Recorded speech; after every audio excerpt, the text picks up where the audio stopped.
Tradução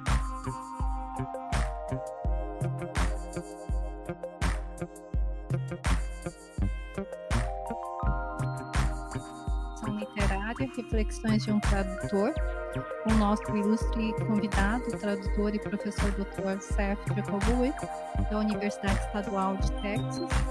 Meu nome é Mônica Okamoto, eu sou docente do Departamento de Letras Estrangeiras Modernas da UFPR e diretora do Centro de Assessoria de Publicação Acadêmica, o CAPA.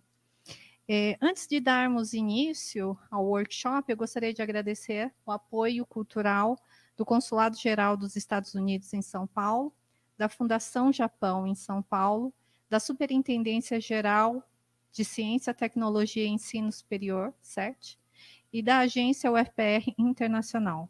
Meus agradecimentos especiais a Marila e a Larissa, do SET, que contribuíram imensamente para a realização desse evento, e agradeço também aos meus bolsistas do CAP, em especial a Natália, Thaís, Lígia e Flávia.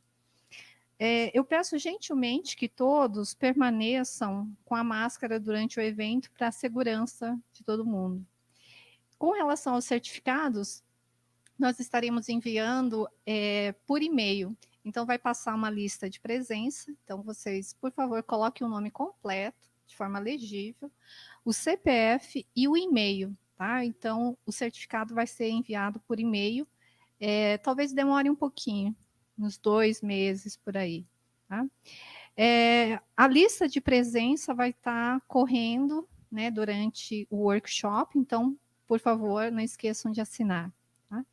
E informamos também que esse workshop está sendo filmado pela UFPR, Universidade Virtual do Paraná. Portanto, aqueles que ainda não assinaram o termo de autorização de uso de imagem, né, que se encontra na entrada, na recepção, pedimos gentilmente também que assinem. Tá? E antes de falar sobre a dinâmica do workshop de hoje, eu gostaria de passar a palavra a Marila Veloso, coordenadora de Relações Internacionais e Interinstitucionais. Marila, por favor. Boa tarde a todos e todas. Quem está aqui no modelo remoto, né, no modo remoto, e vocês que estão aqui presentes, é muito bom tê-los aqui. Gostaria de iniciar agradecendo a professora Mônica pela iniciativa, por compartilhar essa coparceria e coprodução, que é algo que a SET vem desenvolvendo já há muito tempo, né? Então, isso possibilita, por meio dessa parceria também com a Universidade Virtual do Paraná, que os centros de escrita acadêmica, né, a professora Mônica, estejam acessando das outras universidades, também das universidades estaduais do Paraná. Quero agradecer à Biblioteca Pública do Paraná, esse espaço, ao Omar e a todas as pessoas da equipe, e também ao presidente da biblioteca, ao professor Renê, que coordena a parte cultural da SET, que está aqui presente pela ideia desse auditório, né? Sem dúvida a CAPA, né, esse Centro de Assessoria de Publicação Acadêmica da Universidade Federal do Paraná, ao professor Seth, muito obrigada, seja bem-vindo aqui, né? E, portanto, a Fulbright e a Fundação Japão, né, Mônica? E ao Consulado Geral dos Estados Unidos da América, de São Paulo, né, que já prioriza com uma dessas políticas, né, essa relação com o Centro de Escrita Acadêmica. Gostaria de agradecer a professora Cida, e aí também a todos os técnicos aqui, o Lucas, o Daniel, o Luiz Fernando, o Yuri, e as nossas residentes, a Larissa, que trabalhou bem fervorosamente para cá, mas a Maria Vitória, a Ivana, acho que não esqueci ninguém. Eu acho que o objetivo é esse mesmo, cada vez promover mais esse acesso amplo, né, às outras pessoas que não podem, muitas vezes, estar onde a coisa acontece. E acho que é um dos ganhos que a gente tem, né, do período de pandemia. E agradeço também à professora Gisele Onuc, que é a diretora do Centro de Ensino Superior da Superintendência. Obrigada, um ótimo workshop, e aqui vou participar. Obrigada, Marila. Eu vou falar rapidamente sobre a programação de hoje, para vocês terem uma ideia, e já ir seguindo. Nós vamos iniciar, né, com uma entrevista com o professor Jacobowitz, respondendo algumas questões que os nossos bolsistas e os membros da organização enviaram. Tá? Em sequência, né, o professor Seth ele pretende discorrer sobre alguns pontos da teoria e da prática da tradução literária. Né? Depois nós vamos ter um breve intervalo, uns 15 minutinhos, aí nós retomamos com alguns exercícios de tradução, né, afinal de contas é um workshop, e provavelmente vai ser realizado em grupo. E, por fim, nós teremos 20 minutos para Q&A, né? Ou seja, para perguntas e respostas. O workshop vai ser 100% em inglês, mas o professor Seth gentilmente falou que vai falar devagar, no sotaque de Nova York. Eu acho que não haverá problemas. Mas qualquer coisa, se vocês quiserem mandar pelo chat também as perguntas ou alguma coisa que vocês não entenderam, fiquem super à vontade, tá bom? Então, muito obrigada. Eu peço, então, que todos permaneçam com a máscara durante o evento, tá bom? Eu vou chamar, então, agora o professor Dr. Seth Jacobowitz e a Natália, que é a nossa entrevistadora.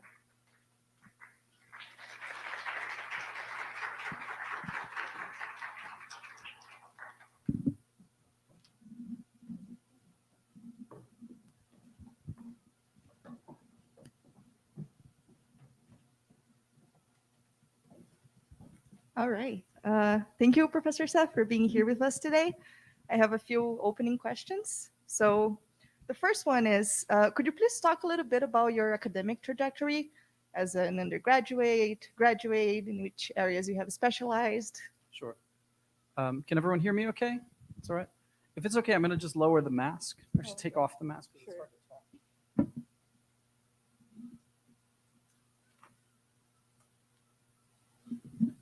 Okay, I hope everyone can hear me better without the mask. So, thank you for the questions. And just before I begin, let me just reiterate what Monica said, to thank the General Counsel of the consulate, the American Consulate in Sao Paulo, the Japan Foundation in Sao Paulo, Superintendencia Geral de Ciência, Tecnologia e Ensino Superior, que também é Seth, como meu nome, Agência UFPR Internacional e também Centro de Assessoria de Publicação Acadêmica, CAPA, e também a Biblioteca Pública do Paraná. So I really do appreciate this opportunity. This is actually my first time coming back to Brazil in about 2.5 years since the pandemic. So it's really a great pleasure. This is also my first time here in Curitiba. So it's a very warm feeling to be welcomed in this fashion. So thank you again, everyone. So to answer your question, I did my bachelor's degree in English literature at Columbia University. And I had always wanted to study Japanese, but my family and my friends told me, frankly, it was impossible. And I let them convince me, discourage me from pursuing it for the first 2 years of college. And then I decided I really just had to do it. So I kind of threw myself into the study of Japanese. I was very fortunate. I received a Fulbright grant to Nagoya University in Japan. And I spent a year there intensively studying Japanese language and literature. So when I returned from that sort of gap year, I entered the graduate program at Cornell University. Monica warned me that Curitiba is very cold in the winter, but I can assure you Ithaca, New York is much colder. A lot more snow too. So I wrote my master's thesis there on contemporary Japanese literature of the 1990s, before it was fashionable to do so, I may add. And then I wound up writing my PhD dissertation on the literature of the Meiji period, late 19th century Japan. I spent the following year as a postdoctoral fellow at the Reischauer Institute of Japanese Studies at Harvard, and my career sort of began from there. First at San Francisco State University, then at Yale University, and now at Texas State University. You'll notice that Brazil doesn't appear in this narrative of formal education. So it was really only after my PhD and a postdoctoral fellowship that I became interested in Brazil. And my study of Portuguese and Brazilian literature and Nipo-Brazilian literature came about as the result of a long process of self-study and work with colleagues who were very supportive over a 15-year period. So needless to say, questions of interpretation and translation were always central to those processes. All right, nice. And when did your interest to work with literary translation came up? Can you talk a little bit about your professional trajectory as a translator, which books you have translated? Sure. So I have some slides which I can share. So 2 of the 3 major works to date, which is to say books that I've put together, are translations. So on the far, on your left, the Edogawa Rampo Reader was a translation that I did, a collection of short stories and essays from Japanese to English. Edogawa Rampo is widely considered Japan's preeminent and really a founding figure in detective and mystery fiction. And then on your far right is my translation of Fernando Moraes' Corações Sujos, a História da Shindorenme, which came out in November of last year. So that one, of course, being from Portuguese. And in the middle, my research monograph, Writing Technology in Meiji Japan, which is a study of the formation, really, of the Japanese language and literature in the modern period. So translation in terms of the theory of translation, as well as the ways in which translation was utilized by late 19th century Japanese intellectuals and writers, really to help create the modern Japanese novel and the like. All of these things were very much a part of my intellectual formation and my research and my teaching and so forth. So translation has always been there. You know, it's safe to say that without literary translation, most of us would never encounter many of the great works of world fiction. If you're a polyglot, that's great. It's a lot of work, needless to say. But yeah, for me, translation was always a kind of central act, and literary translation was a particularly important, let's say, professional identity that I had when I was a student, like some of you. When I was younger, I aspired to being able to do it, and now that I'm in the position to do it and to talk about it, it's something that is endlessly challenging and rewarding, and something that I think is really fundamental to making literature available to a larger audience. You mentioned challenging, and I want to ask you, which was more challenging for you, being a Japanese translator or a Portuguese translator, and why? So if I had to ask everyone to guess, what would you probably go with, Japanese or Portuguese? Portuguese? No. I think on technical grounds, Japanese is much more difficult. I think if you have proficiency in any particular language, it's going to be easier than if you don't. In other words, you know, you work with the languages you know best. But as I say, on technical grounds, Japanese has unique problems that don't exist, let's say, in an alphabetic or Indo-European language. So for instance, when you're working with a very poor quality reproduction, you're working with a copy of a copy of a copy, and the Chinese characters look like nothing so much as like a black blot. I see some people are nodding, you know, out of shared trauma. But, you know, there are unique instances in Japanese where you simply have to be very patient, very resourceful. Sometimes you have to ask your friends, what do you think this is? But the structure of the language grammatically is so different from the sort of subject, verb, object structure of most of the Indo-European languages that it also requires us to read more carefully, to think about how we want to render something that was in very natural Japanese into very natural English, or for that matter, Portuguese. So I hope we'll come back to that in the second half of the workshop, looking at maybe some haikai, some haikus, and we can try to For those who are watching remotely as well, you can kind of play at home. Okay. All right. What would you say are the biggest challenges for a translator? And if you could give some examples of that. I think overall the biggest challenge is to try to capture the tone as well as the meaning. One of the things that oftentimes we have to differentiate literary translation from like business or medical or purely technical translation.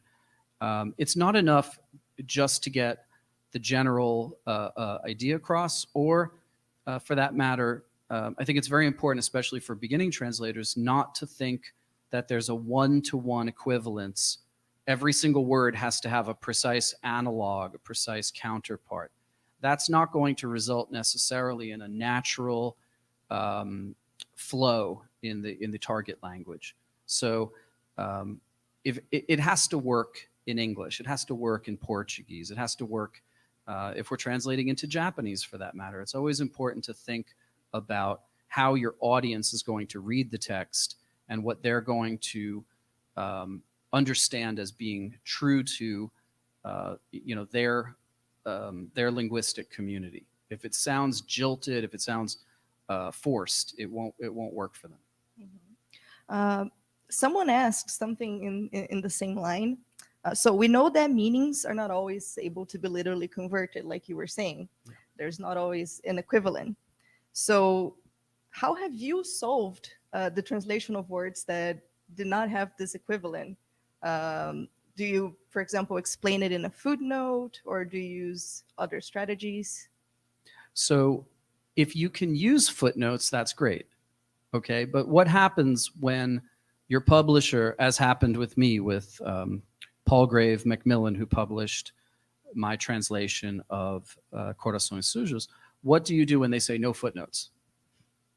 Now, in this particular instance, I was given broad latitude to produce an introduction, a translator's introduction. I also included, for instance, a note on orthography, because the way that Japanese names, for instance, are spelled in Portuguese and in English are very different. Okay, so a CH in English might just be a T.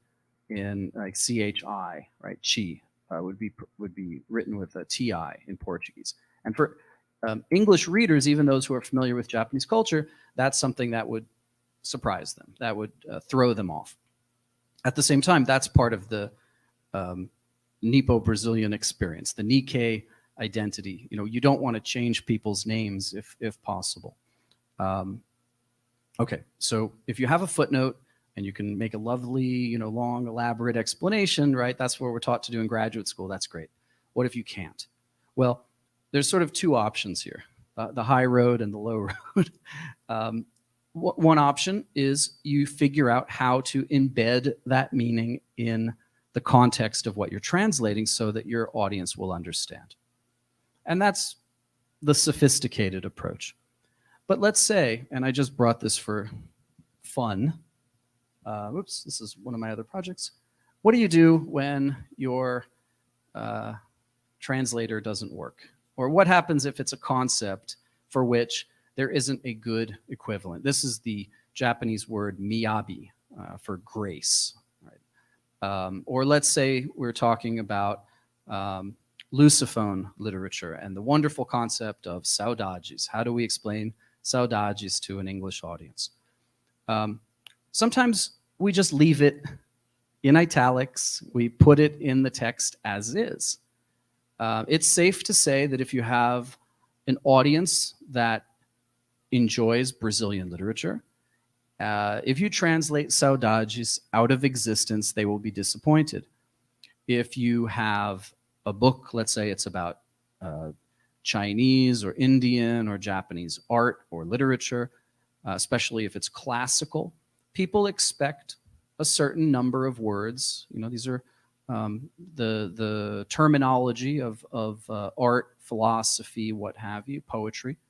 And they want to see those words in the text. In other words, it's okay to empower your audience to kind of share along with you the experience of the text. Let them work through those concepts. And sometimes I tend not to think that any concept is impossible to translate, but sometimes it's a strategic and artistic decision to leave things untranslated for the purpose of letting your audience participate in working out what a particular term means to them and in their target language.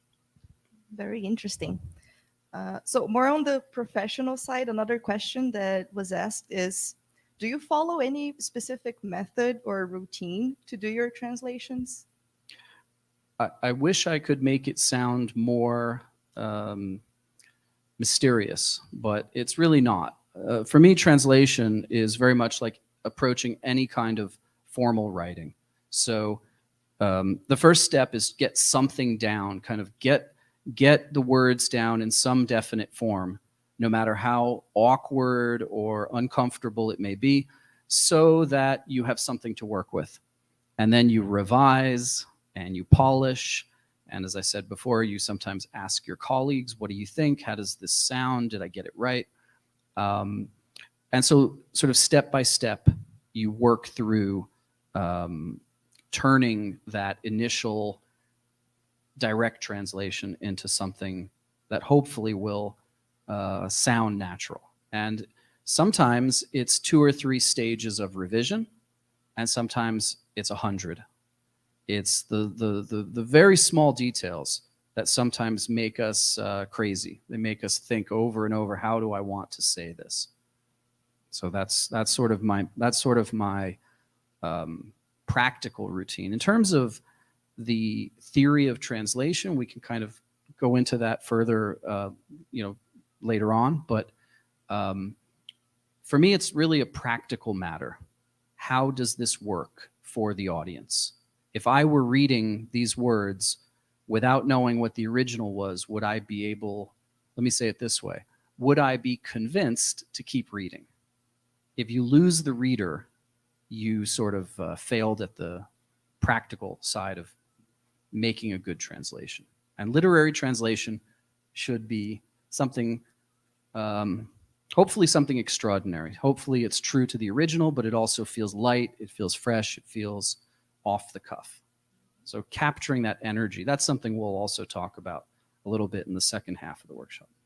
And having that second view, as you mentioned, that colleague to look at your work really makes all the difference, right? And in that note, someone asked, what tips would you give to a beginner translator or people starting out in the translation field? Yeah, that's a good question. You know, I always try to talk to my colleagues who are native speakers or my colleagues who are fellow professors or literary translators. None of us inhabit a language community by ourselves, right? Language is a shared entity. And so it's really important to be humble as a translator and say, okay, I think I got this right, but what do you think? And get feedback. Otherwise, you'll get feedback when it was published, and then it's too late. My advice for beginning translators, first of all, is that literature too, but literary translation is not an exact science. As I said before, there is not a one-to-one equivalency for every single word and phrase and punctuation mark in a text. So context matters.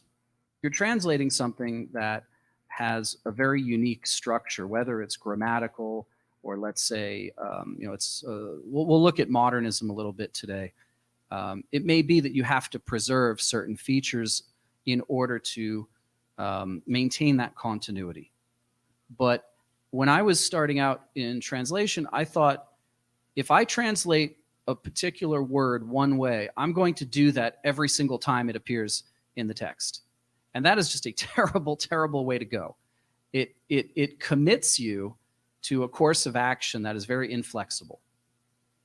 But very often, there isn't, as I said, a kind of single, complete counterpart. So let's say we're using the word writing. The word writing as such does not exist in Japanese. There are many, many other ways of saying it. And so you have to look for the verb, the noun, the adjective that's going to help make the case for you. I'll try to think of a better example than writing. That one's a little bit too abstract, but very often we have to be kind of shifting between different registers in our own language where where the context calls for it. So for a beginning translator, you know, when you're first starting, you think, okay, I can just translate, you know, if it worked the first way, I'll do it the second and the third and so forth in exactly the same way. And we often find that it doesn't hold up. So the results matter. The end process matters. We have to think about what will resonate with the audience. Let me put it that way.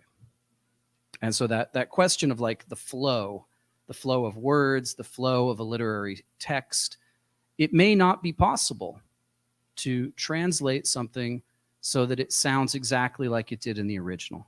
But if it has a convincing flow, if it works in the target language, that ultimately I think is going to be more successful than sort of fidelity unto death, trying to capture the original at all costs.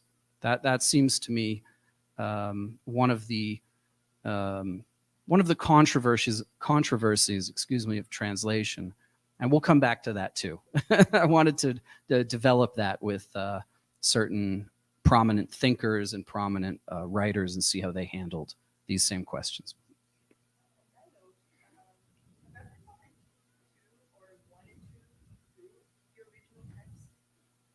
Well, it depends what we mean by improve the text. You don't have permission or carte blanche to rewrite the text, you know, if it doesn't suit you. In the case of Dirty Hearts, for example, Corações Sujos, there were personal names. These were real people. They're not characters in a novel. These were real people whose names had been misspelled, not out of malice, just, you know, these were accidents, small errors. So fixing something like that to me didn't feel like I was, so to say, improving the text. On the other hand, there were other instances where, for instance, the name, not the name, but the location of an internment camp in the United States had been miswritten, or something of that nature.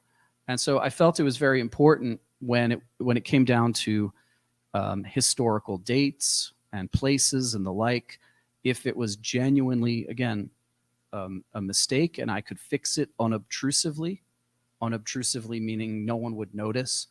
I thought it was important because unlike literature, the book that Fernando Moraes wrote is sometimes called literary journalism or creative nonfiction, but it was a historical account. And so I felt that it was very important to fix those issues whenever I could catch them. But that being said, I didn't want to change the author's words. You know, I didn't want to change what he was doing. And in fact, I came to agree with the editors that it was for the best that we didn't have the footnotes, because then it would have always been a kind of competition or back and forth, like a tennis match between the author and the translator. So I had my introduction. I got to say what I wanted to say there, and then let his words, you know, stand on their own. So, as in all things, the readers will decide. The critics too, the people who write book reviews will say what they think. But it's important, I think, to not try too hard. If you're constantly fighting with your text, it's not going to be a good relationship. You kind of have to let the author speak for himself or herself. Working? Yeah. In this book, which you have translated, Corações Sujos by Fernando Moraes, it is considered controversial by some historians and even by the Japanese community in Brazil.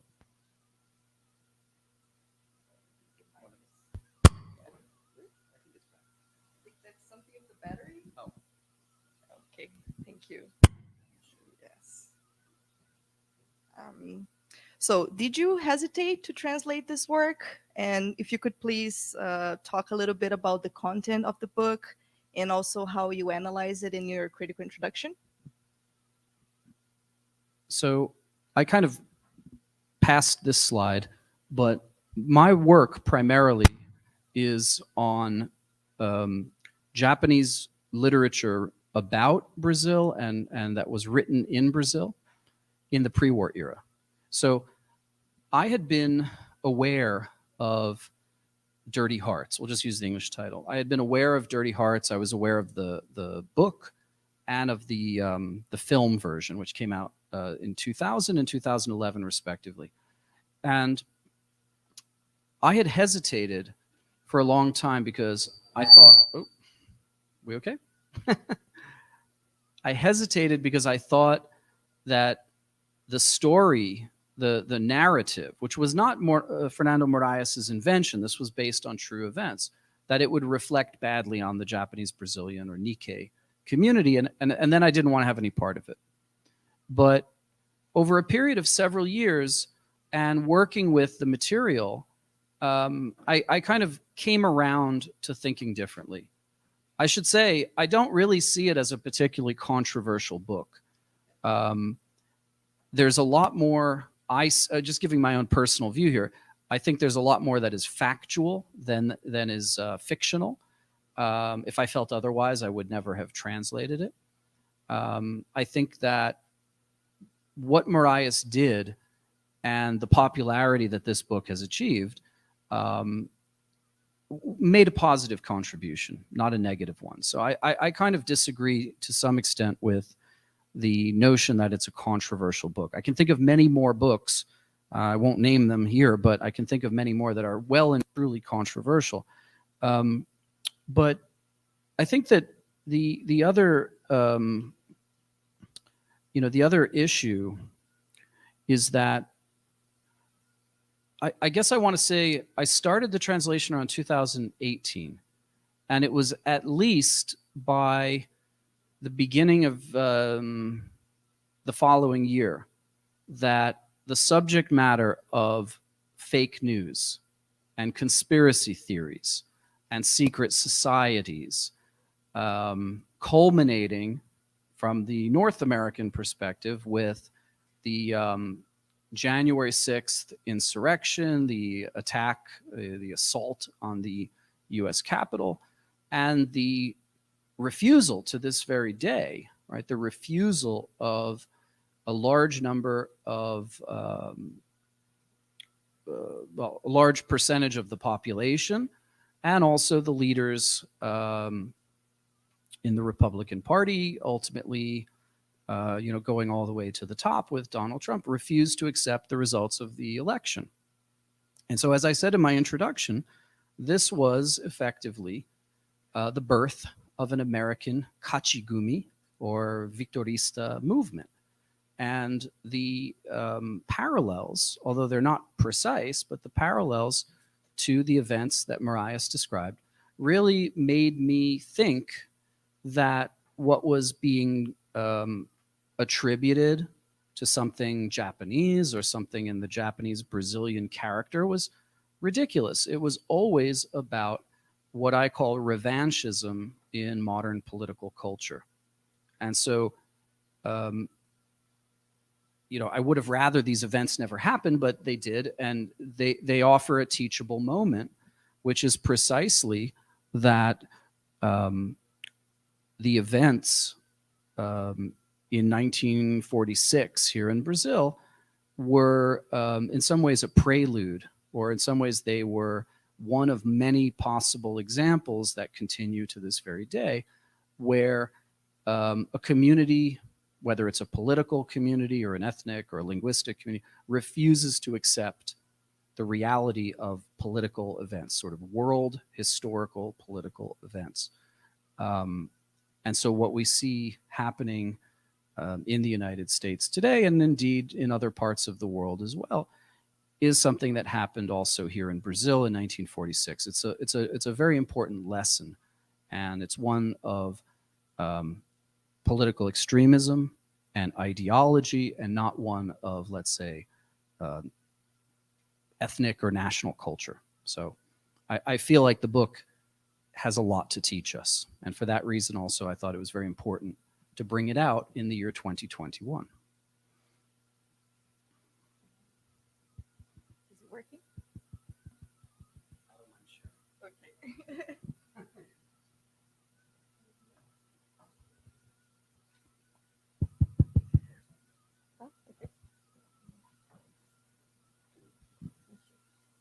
So I have two final questions, more on the business side of things. Okay. People were curious, how does the negotiation process of publishing translations such as Dirty Hearts, how does it work with the publishers? So I was thinking about this, and I don't know if it sounds funny or not. My initial reaction was, if you don't want to get paid, it's a lot easier. If you're willing to work for free, the publishers may not give you a contract, but they're much happier to work with you. Literary translation is not a well-paying job. It's not, you can't live on it. There are a few examples which are very encouraging of, for instance, Japanese authors who have won international prizes like International Booker Prize, and indeed even shared the prize money with their translator. But if the prize money is like, I don't know, £20,000 or $20,000, I mean, you can't live on that, in perpetuity or something. So my experience working with publishers, and again, this will sound like I'm joking, but I'm not exactly, is that when they like the project, they'll give you a contract. They'll work with you. And when they don't like the project, it doesn't matter how good it is. They'll just tell you that's not what they like to curate. That's sort of the word of the day amongst publishers. They like to curate their catalog. We in academia see the publishers as gatekeepers. And if they don't let us in, we're very upset with them. But they don't see it that way. They see it as participating in interesting conversations. So what I would say to beginning translators is sort of 2, maybe 3 practical pieces of advice. First, you should try to talk to the publisher as soon as you can, if only to get a sense of their interest. Number 2, you should get the permission, if you need it, of the author. The international copyright law is 70 years. So for instance, I was translating a short story that was written in, I think, 1939. And the author passed away in 1985. So the copyright is held by this author's family until 70 years after his passing. Okay, so that's a very long time for us to wait, even though he passed in 1985. So get permission if you need it. It would be very unfortunate to translate, for instance, a 300-page novel and then find out the author has made other plans, is working with someone else.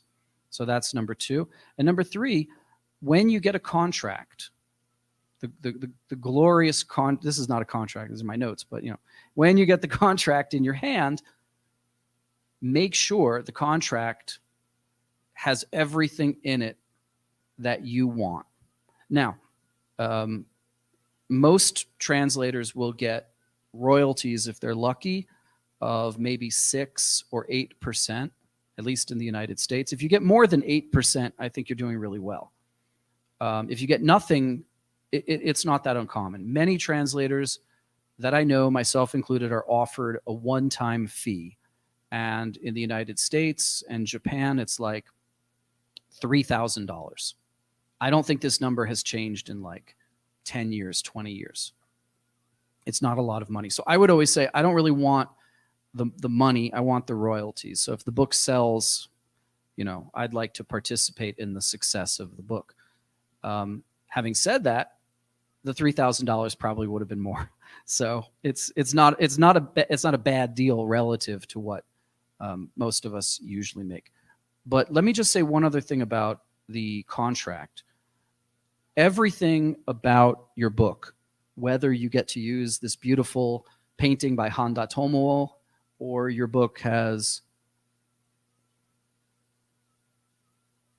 a very kind of bland, generic cover, I was able to choose the cover art and work very closely with the designers for the first 2 books. And for the 3rd book, I wanted to use the original cover by Marias, but we couldn't do it. Anything that's not in the contract, whether it's your book cover, the number of illustrations, anything, if it's not in the contract, you don't have a right to it. So that would be my 3rd piece of advice. Read your contract carefully, make sure it represents all your interests, because it's not about the money for most of us anyway.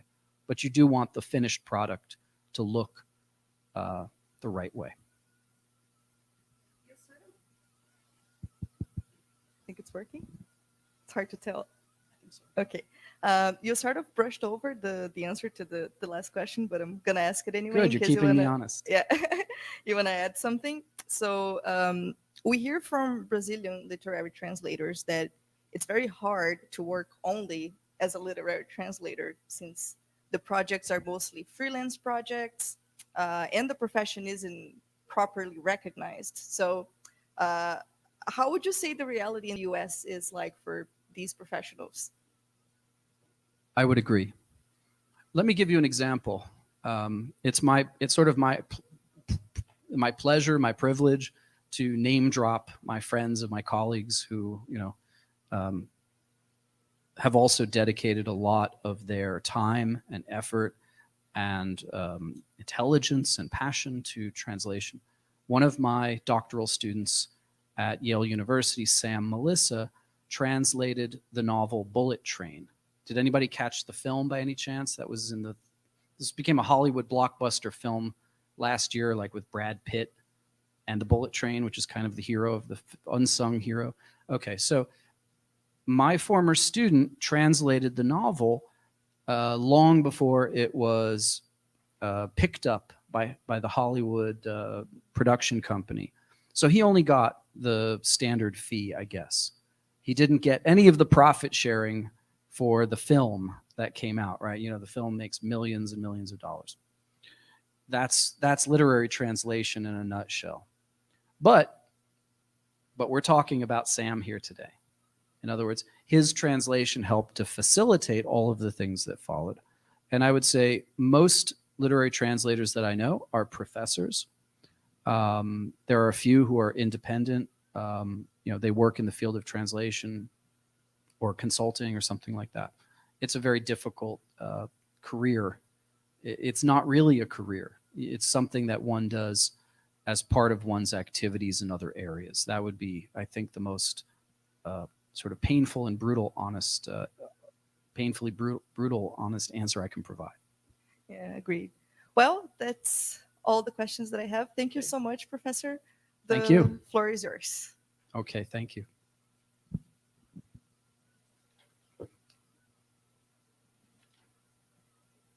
So I think we're going to put up the podium. Sim. Botar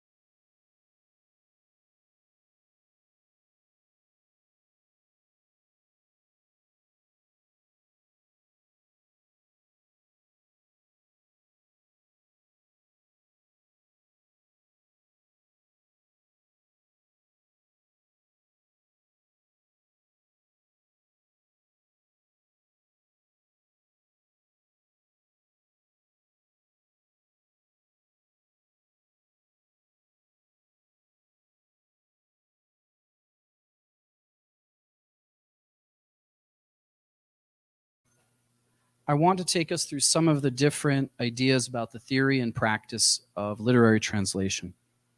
And the first example I want to share with you comes from one of the most celebrated examples of Brazilian literature, of Brazilian modernism.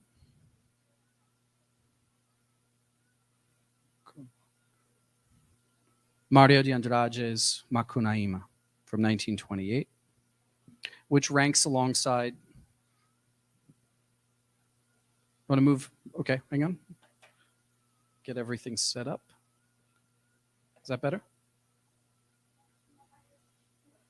Want me to stand here?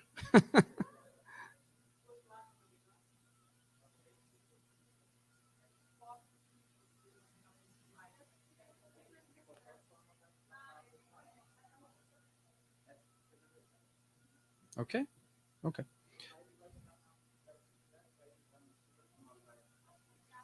We're just making sure everybody who's listening remotely will be able to see the slides and hopefully also see and hear me. Mostly here, because I'm kind of hidden behind the podium now. So talking about Macunaíma, one of the great works of modernism, modernist literature, which ranks alongside T.S. Eliot's The Wasteland, James Joyce's Ulysses, or in Japan, Kawabata Yasunari's The Crimson Gang of Asakusa, as a masterpiece of early 20th century high modernism. And I would like for us to consider that key phrase in the novel, "Ai, que preguiça," which translates quite readily into English, something like, I feel so lazy. But for Mario, who was also a folklorist and musicologist and scholar of indigenous mythology, there was a knowingness about this phrase. Actually, I was in Sao Paulo yesterday at the Museu Afro-Brasil, and they have a whole exhibit about Mário de Andrade. They even have I think the original of the poster from the lower left-hand corner that says, "Ai, que preguiça." So what was this knowingness? Preguiça, laziness, also refers to the animal, the sloth, right? Which I put up there just for fun. In Tupi, one of the many indigenous languages referenced in this novel, I also refers to the sloth. So ai que preguiça might be translated in a certain sense like sloth. What a sloth, right? There's a parallel construction between Tupi and Portuguese that captures this sort of dual patrimony, Old World and New World patrimony of Brazil. And so it's very beautiful, it's very elegant, and a very popular phrase in a hot, sensual, tropical country, right? All the more so, Mario knew, for the European colonizers and philosophers who viewed Brazil in a certain fashion, in a certain way, right? Particularly viewing Brazil as though it existed in a more pure state of nature than their own putatively superior European civilization. So Mario had the ambition to create a freewheeling, modern and modernist novel that was also mythic in structure, but playfully subversive of those old-fashioned or stuffy notions and moral pieties from the culture snobs across the Atlantic. So how did this work in translation? Ai que preguiça. Let's have a look. The first English translation published by Random House, a major publisher, in 1984 was the British translator E.A. Goodland, who translated it as, "Aw, what a fucking life." I have to admit, I absolutely love this translation. I think it's hysterical. It's funny. It's bawdy. Bawdy is one of these old words that means like a little bit dirty in a kind of sexual way. It's jaunty. So it's got It's got energy. And I think in its own way, it captures the mischievous and paradoxical character of Macunaíma, right? Who is described even in the title of the book as, well, you can't really see it, but O herói sem nenhum caráter. And in that sense, Macunaíma seems to me very much the trickster archetype found throughout world mythology. Now, I say all of this, but many of my fellow scholars in Brazilian literature and literary translators absolutely hate what a fucking life. Can you imagine why? So let's bring in another example. Katrina Dodson, who holds a PhD from the University of California at Berkeley and is currently an adjunct assistant professor of literary translation at Columbia University. She is the very accomplished translator of Clarice Lispector and has been the beneficiary of Brazil's own Programa de Residência de Tradutores Estrangeiros in 2016, and she received a National Endowment for the Arts grant from the United States in 2019 to publish a complete new translation of Macunaíma for the publisher New Directions. And I looked up on their website and they said the book is coming out next year, so let's stay tuned for that. I also found an article in O Globo. This was published in 2016. And Dodson was talking about Macunaíma and her own translation. And she also talked about Goodland's translation. And she kind of rubbished his translation for its lack of musicality, its lack of sort of accuracy to the original. And if you read the book in its entirety, the translation, I mean, I think her criticisms are probably quite fair. But let me read, if I may, what Dodson said. She said in Portuguese. I'll just read it in Portuguese. A tradução dele é muito problemática, diz Katrina, que está no Rio como bolsista do Programa de Resistência de Tradutores Estrangeiros da Fundação Biblioteca Nacional. Goodland não tem o ouvido de quem escreve. Traduz as palavras sem a mágica, sem o ritmo, a poesia e a música que o original tem. Os professores de literatura sabem que há necessidade de uma nova tradução, até porque querem muito ensinar o livro nos Estados Unidos. Okay. Now, to be fair, I've heard this criticism before, and I'm inclined to agree quite a bit that Goodland's British translation sounds dated, some things are problematic. But let's go a little bit further into what set her off.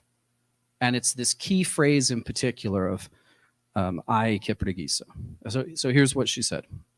A linguagem do original é desorientadora até para o leitor brasileiro e quero que os estrangeiros tenham esse mesmo tipo de experiência.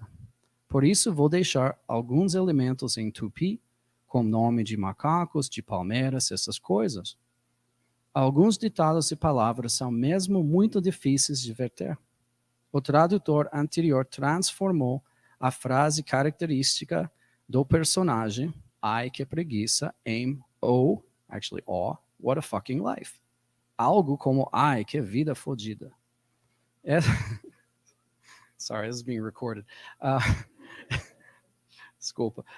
Esse palavrão não faz sentido porque a preguiça de Macunaíma é uma coisa entre o prazeroso e o preguiçoso. Okay, now if you're anything like me, and I'm hoping you are now exceptionally curious to know what her version looks like. And fortuitously, I was able to track it down through a sort of website of the National Endowment for the Arts. And here it is in all its glory. So let's see what Dodson came up with. Feeling lazy. There's nothing wrong with this translation. It's not incorrect, but I'm curious what everybody thinks. I guess we can't ask everybody who's listening on Zoom, but speaking only for myself, I feel a little bit let down. I feel a little bit disappointed, right? After talking all of that stuff about Goodland, all we got was, feeling lazy. So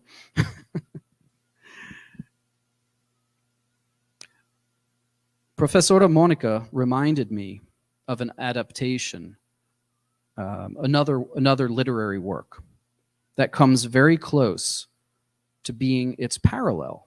And this is by Carlos Drummond de Andrade. Let's look at the next slide.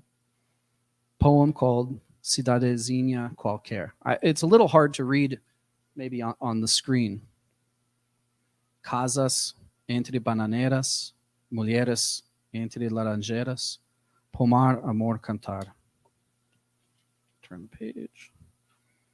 Homem vai devagar, cachorro vai devagar, burro vai devagar.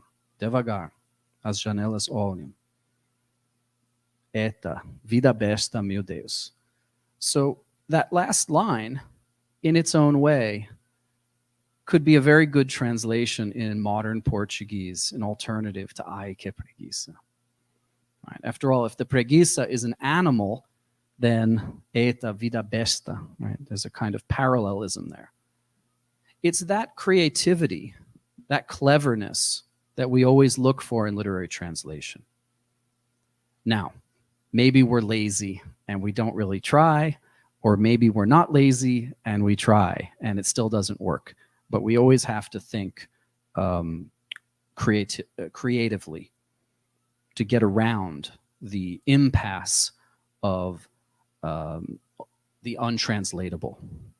And let me just add one thing, if I may, that beginning I could be the sloth, but it could also be this kind of romantic sigh.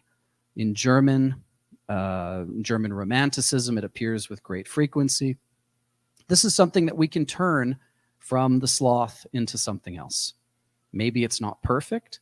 Maybe it's not exactly the author's intent, but we can still make it work in a new way. And this is something we'll come back to in just a little while. So for variety, let's shift gears from the translation of Brazilian modernism to the translation of classical Japanese literature.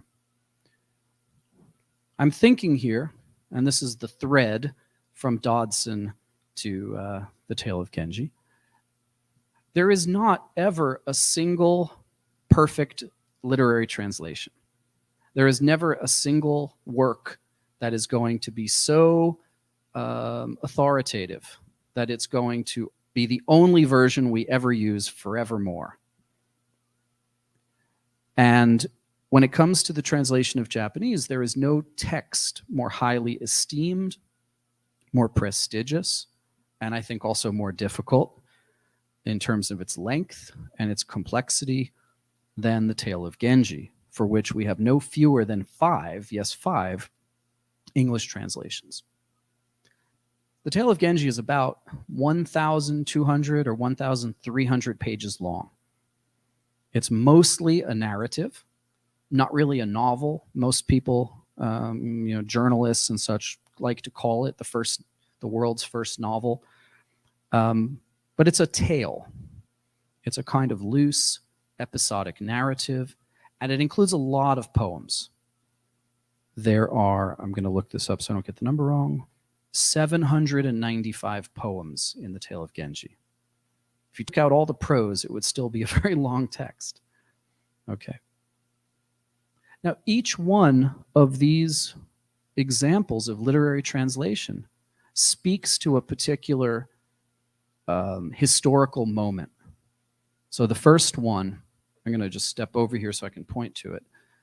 The translation by Arthur Waley came out 1925 to 1933. And when it came out, well, let me come back to that. Let me just give you the dates quickly.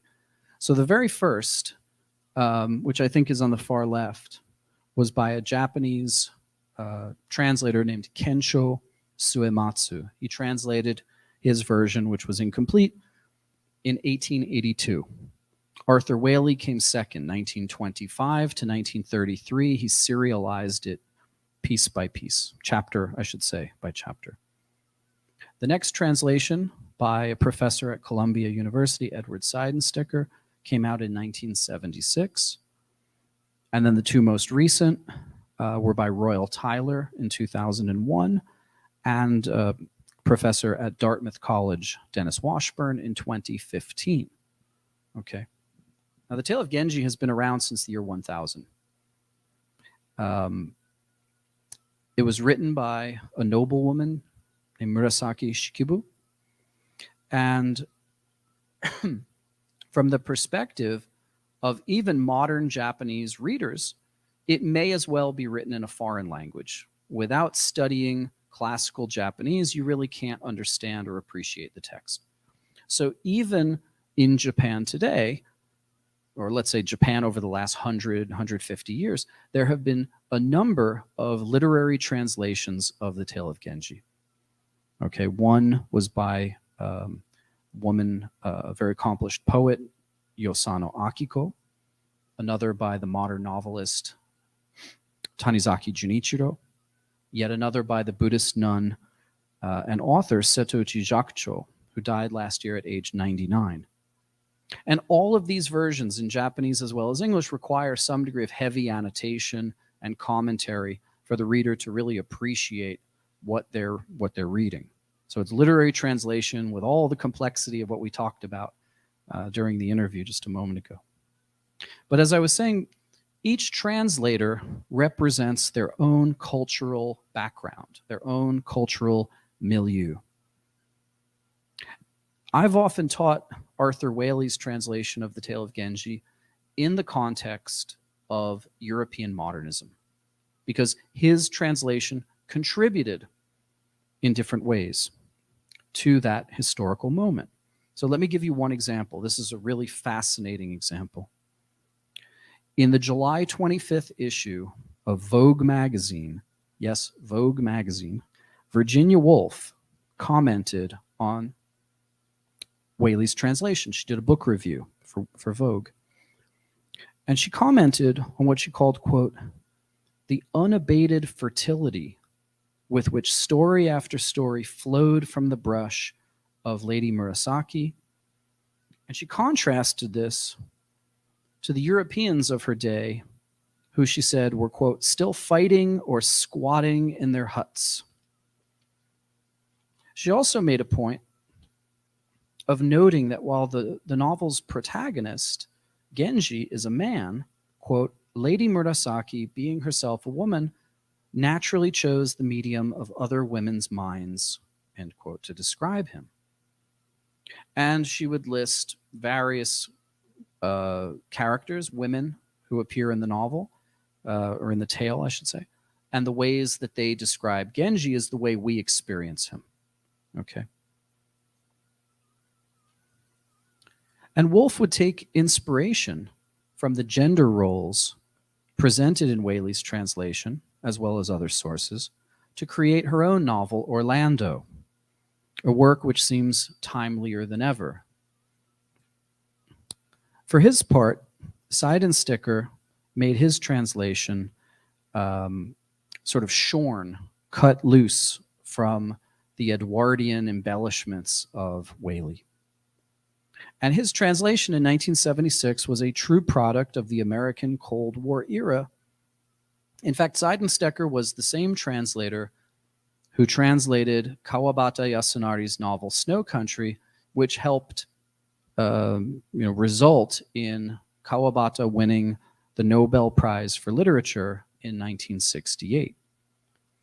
I was told by one of my colleagues, who's much older than I am and knows all of the gossip from back in the day, that one of Seidensticker's colleagues, very much like Dodson to Goodland, described Seidensticker's translation as, quote,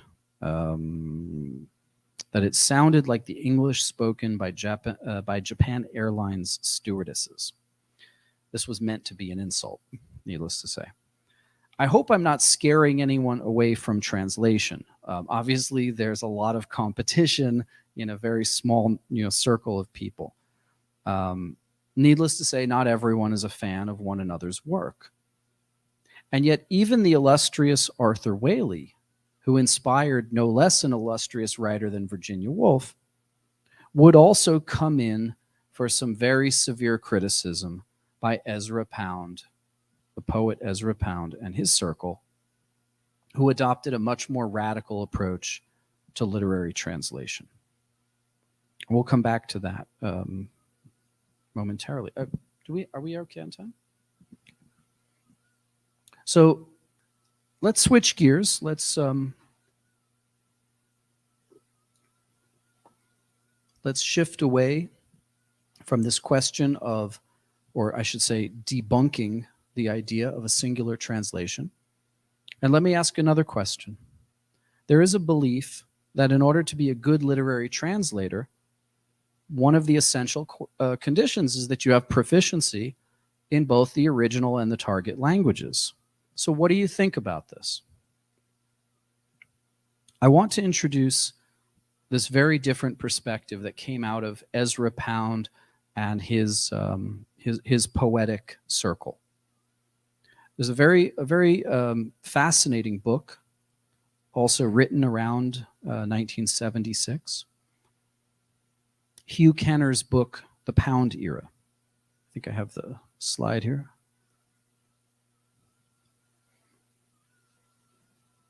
And I had shared with Professora Monica some of the chapters, which I hope others will have had a chance to read, or if you haven't, maybe you'll be inspired to read them after this workshop. So Hugh Kenner weaves together a really fascinating narrative of Ezra Pound, James Joyce, Henry James, and other modernists who applied translation and literary adaptation to ancient poetry, medieval poetry, ecclesiastic poetry, and also to East Asian sources for inspiration.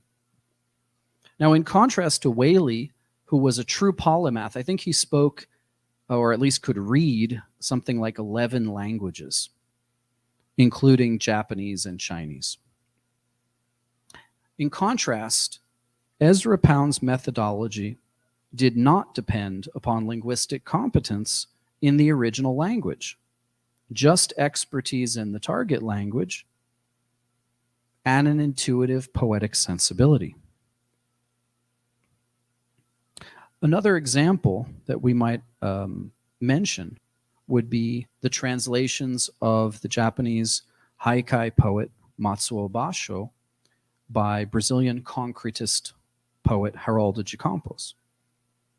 It seems that in both cases, Pound and Haroldo, that the translators use a kind of free translation approach, something more dynamic, something more free-flowing. And needless to say, there are many criticisms and controversies about this approach. Many of their critics have serious doubts whether the translator has understood the original in the first place, and how can you get it right if you don't know what you're reading? But the alternative perspective is that by having a true poet as the translator, we come up with something that may in fact better capture the meaning of the original than what a purely technical translator could ever achieve. Okay, so that is the challenge. That is the question that will be before us. And certainly Hugh Kenner, writing in his book, The Pound Era, had a lot to say about the merits, the strengths of this much more radical approach. So I'll give you one quick anecdote, and then we'll turn to what appears on the slide. Kenner recounts one of many anecdotes by Ezra Pound, and here's one about translating from Chinese characters. Pound, he tells us, Kenner tells us, says this. So this is Ezra Pound's story. What Confucius has to say about style is contained in 2 characters. The first says, get the meaning across. And the second says, stop. When Pound was asked about this, did the characters really say, get the meaning across and stop? Pound kind of scratched his head and thought for a minute, and he turned to his questioner and he said, well, some people say I see too much in these characters, but I think it means, the Chinese character, I think it means, let the sheep out to pasture. Let the sheep out to pasture. It doesn't have anything to do with what he said. But maybe let the sheep out to pasture means to follow unthinkingly. So Pound's advice to us through this apocryphal, which is to say made up story about Confucius, is 1, get the meaning across, and then 2, stop. For Pound, get the meaning across meant capture the vitality, the energy, the poetry in the original. That was what mattered. And to that end, Hugh Kenner gives us this wonderful metaphor, this wonderful extended metaphor, which I'll read together with you. It's from a chapter in his book called Knot and Vortex. Of patterned energies, and first, Buckminster Fuller, the scientist, on knots. He grasps and tenses an invisible rope, right? So we have the invisible rope, on which we are to understand a common overhand knot, 2 360-degree rotations and intersecting planes, each passed through the other. Okay, so he's just making a knot, like I'm standing here before you, making a knot in the air. Pull, and whatever each effort, and whatever your effort, each lobe of the knot makes it impossible that the other shall disappear. It is a self-interfering pattern. Slacken, and its structure hangs open for analysis, but suffers no topological impairment. Slide the knot along the rope. You are sliding rope through the knot. Everyone understands? You have a piece of rope, and there's a knot, and you can slide the knot along the rope. It doesn't come undone. And now you can take different materials, tying them together to make the rope. So it doesn't matter if you have a rope made of cotton or hemp, or what else did he use? Nylon. Whatever the material of the rope, the knot remains. The pattern remains. Okay? So this is the metaphor that Hugh Kenner uses to think about literary translation. What matters is not the material of the rope. What matters is the pattern of the knot that remains constant, that remains continuous. And as Buckminster Fuller would add, throughout the entire explanation, there was no real rope. It was all a metaphor. But the human mind is so well conditioned to capture, to understand this kind of metaphor, that we don't need a real rope at all to understand what is at stake.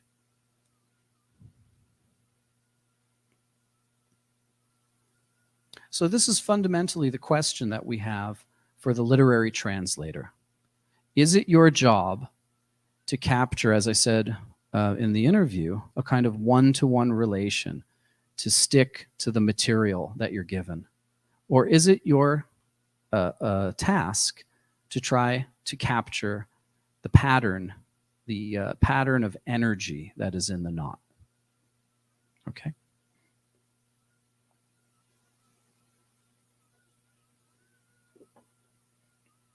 I was going to go into some exercises. Do we want to take a break, or we're going to just run through? I don't want to put everybody to too much.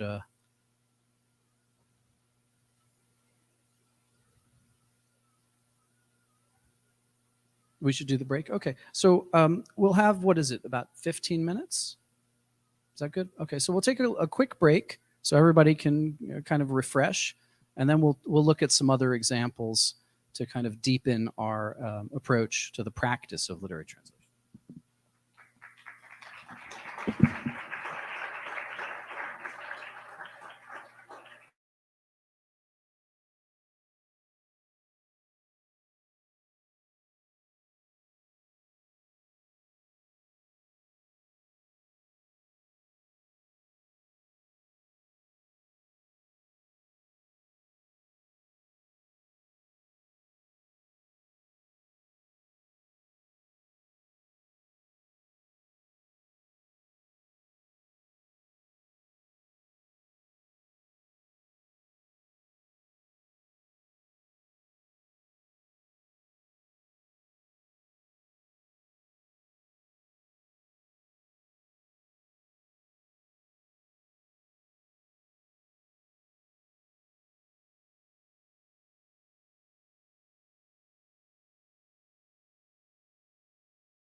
So thank you, everybody, for coming back. I just want to pick up, while everyone's taking their seat, I forgot I had a couple extra slides. I was worried everyone was getting a bit tired. But this is the title page to Ezra Pound's collection of poetry entitled Cathay. It's an old word, an alternative word for China. And let's just look at what it says, right? It says Cathay, translations by Ezra Pound, for the most part from the Chinese of Rihaku, from the notes of the late Ernest Fenollosa, and the decipherings of the professors Mori and Ariga. This is very unusual, to say the least, for a translation.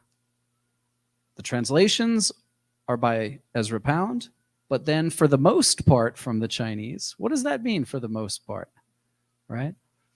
And then from the notes, Rihaku is the Japanese pronunciation of the Chinese poet. I believe it's Li Bo that they're referring to here.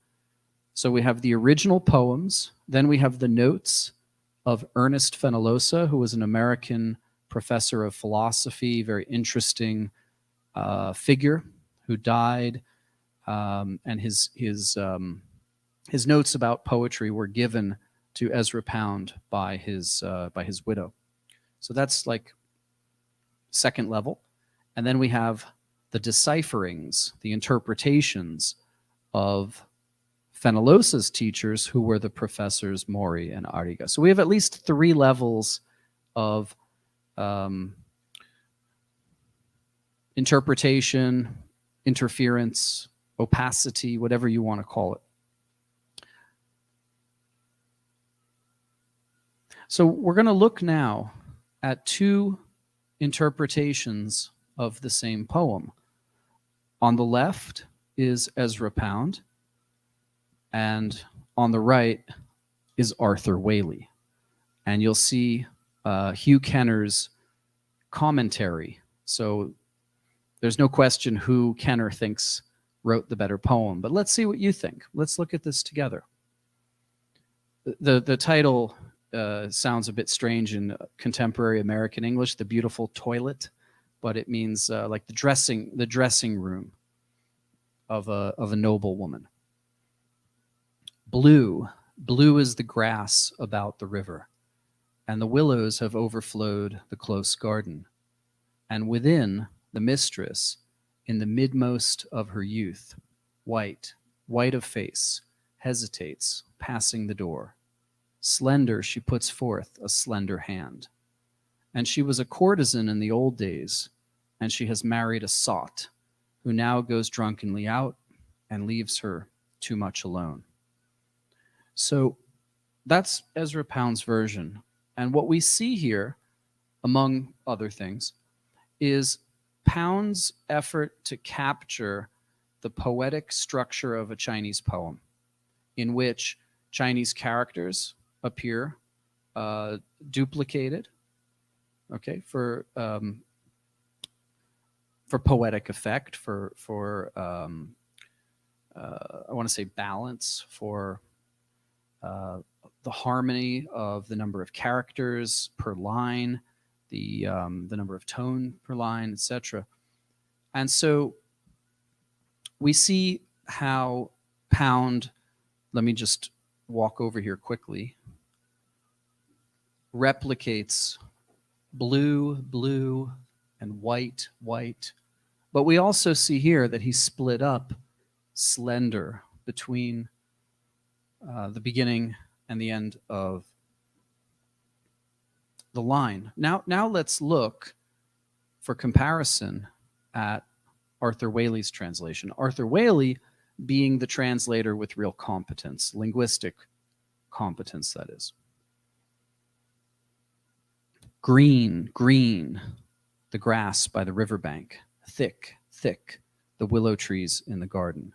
Sad, the lady in the tower. Now she is a wandering man's wife.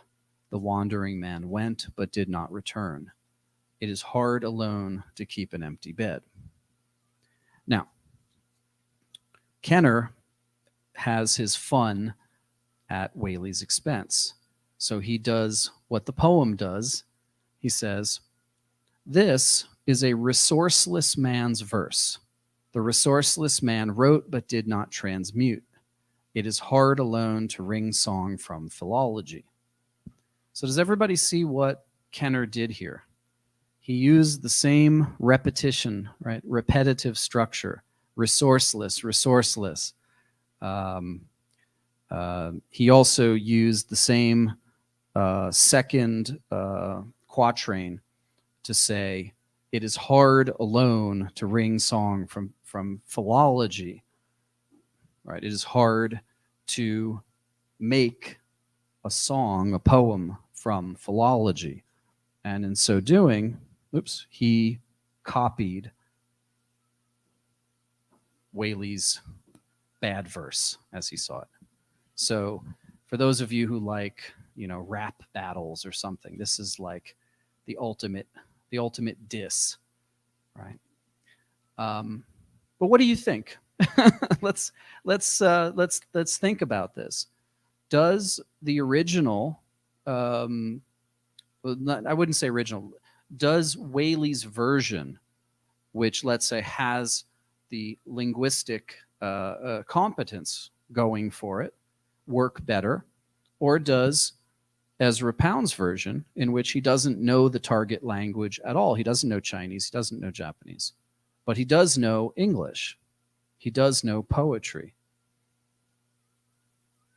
Who likes the first version better? You can raise your hands. No one. I'm the one getting filmed. You're fine. No one's going to judge you. What about the second version? Any take? Okay, we have some takers. It's about 50-50, which is good. I think Hugh Kenner was being a bit of a bully anyway, because they're both dead. They can't defend themselves. But I'm not so much interested in picking a winner. Our purposes here are more pedagogic, right? How do we make a good translation? And how do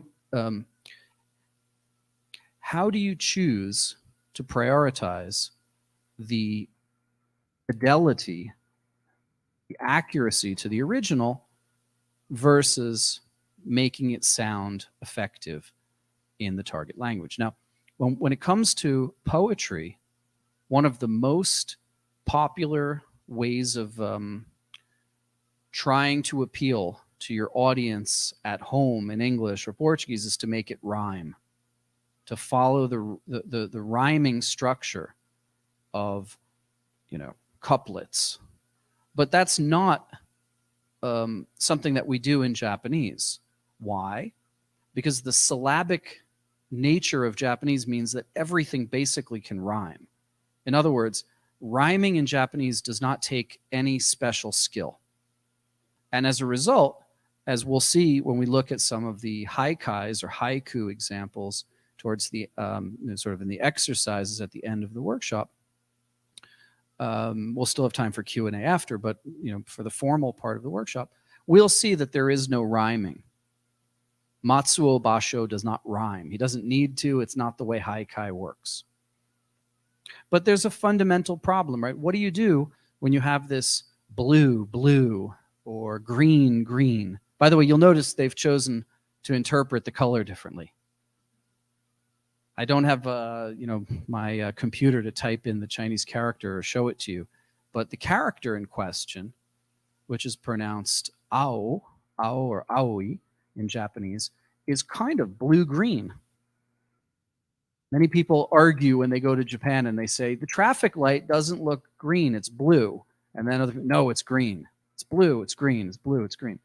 Well, in this case too, they split the difference between them. So it's a very interesting thing to think about. There is no simple correct answer. As I said before, translation, especially literary translation, is not an exact science. It requires interpretation and it requires flexibility. If you don't like Ezra Pound's version, that's fine, but you should know why. You should have an idea what's wrong with it. And in the same way, if you don't like Arthur Waley's version, what makes it a resourceless man's verse? These are the questions we want to ask.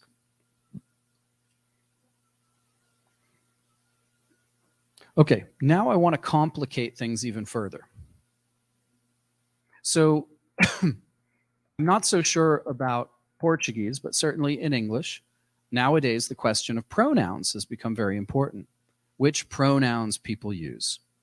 In fact, many people even put their preferred pronouns under their name and their title and their affiliation or what have you. I thought it would be fun. This is something I do with my own students in elementary Japanese to teach them the structure of the language. Here is something about Japanese that does not translate well because we have one word for I in English. We just say I, or in Portuguese, eu. Professora Monica and I and some of our colleagues were at a public school in Sao Paulo, in Paralelos, 2 weeks ago. And there was a Japanese toy, which all the kids wanted to play with. So did I, but I just wasn't going to yell. But the kids all said, ew, ew, ew, ew, ew. And in my head, I heard, me, me, me, me, me. So I translated in my head I to me, because that's what they would have said in English. But in Portuguese, it was still eu. Right? So let's look at Japanese. We have at least 13 examples here, I think. I'm not that great with the math, but I think I put down about 13 examples, and this isn't even the full list. So just using the first Chinese character that you see on the top, you can pronounce it watashi, which is a more formal way of referring to oneself, or watashi, which is more neutral, still formal. You can make it feminine by dropping the W, atashi. That's preferred by feminine speakers. And then washi, which is a more like an old, usually nowadays it would be more older men. Before World War II, women also might have used that way of referring to themselves.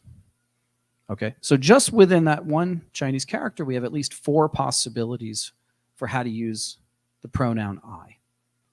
Then we have ore, or sometimes ora. Anyone who's a comic book or cartoon fan, there's a Japanese cartoon named Crayon Shin-chan, and he always refers to himself as ora. So if you're learning Japanese, you'll know his inimicable voice, his way of referring to himself. Ore is a very masculine and traditionally was thought of as a kind of more rural or a rough way of introducing yourself. So if you're a more polished and urbane young man, you would say boku. Or even small children would be boku. Sometimes adults will go up to them and ask them if they're lost.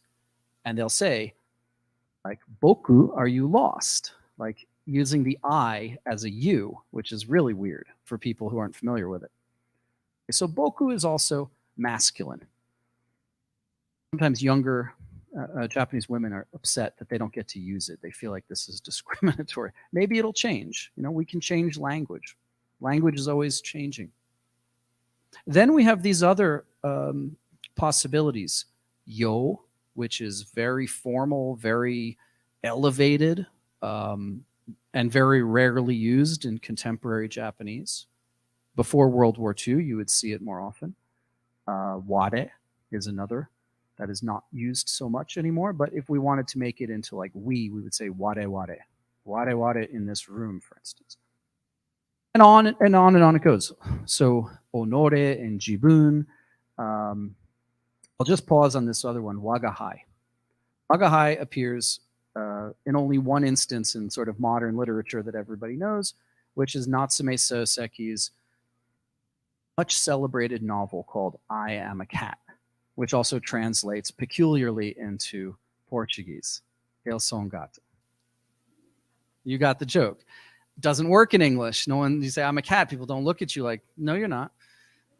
You're a human. What are you talking about? They don't get it. But wagahai is a very arrogant way of referring to oneself. It's kind of like a samurai looking down at the peasants. So when the cat, who's actually a fairly nondescript and not particularly important or powerful animal in his own story, uses wagahai, it's meant to be lightly comical.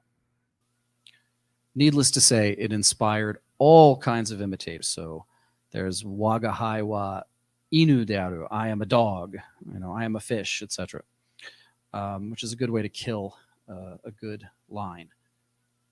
So here's my question to you.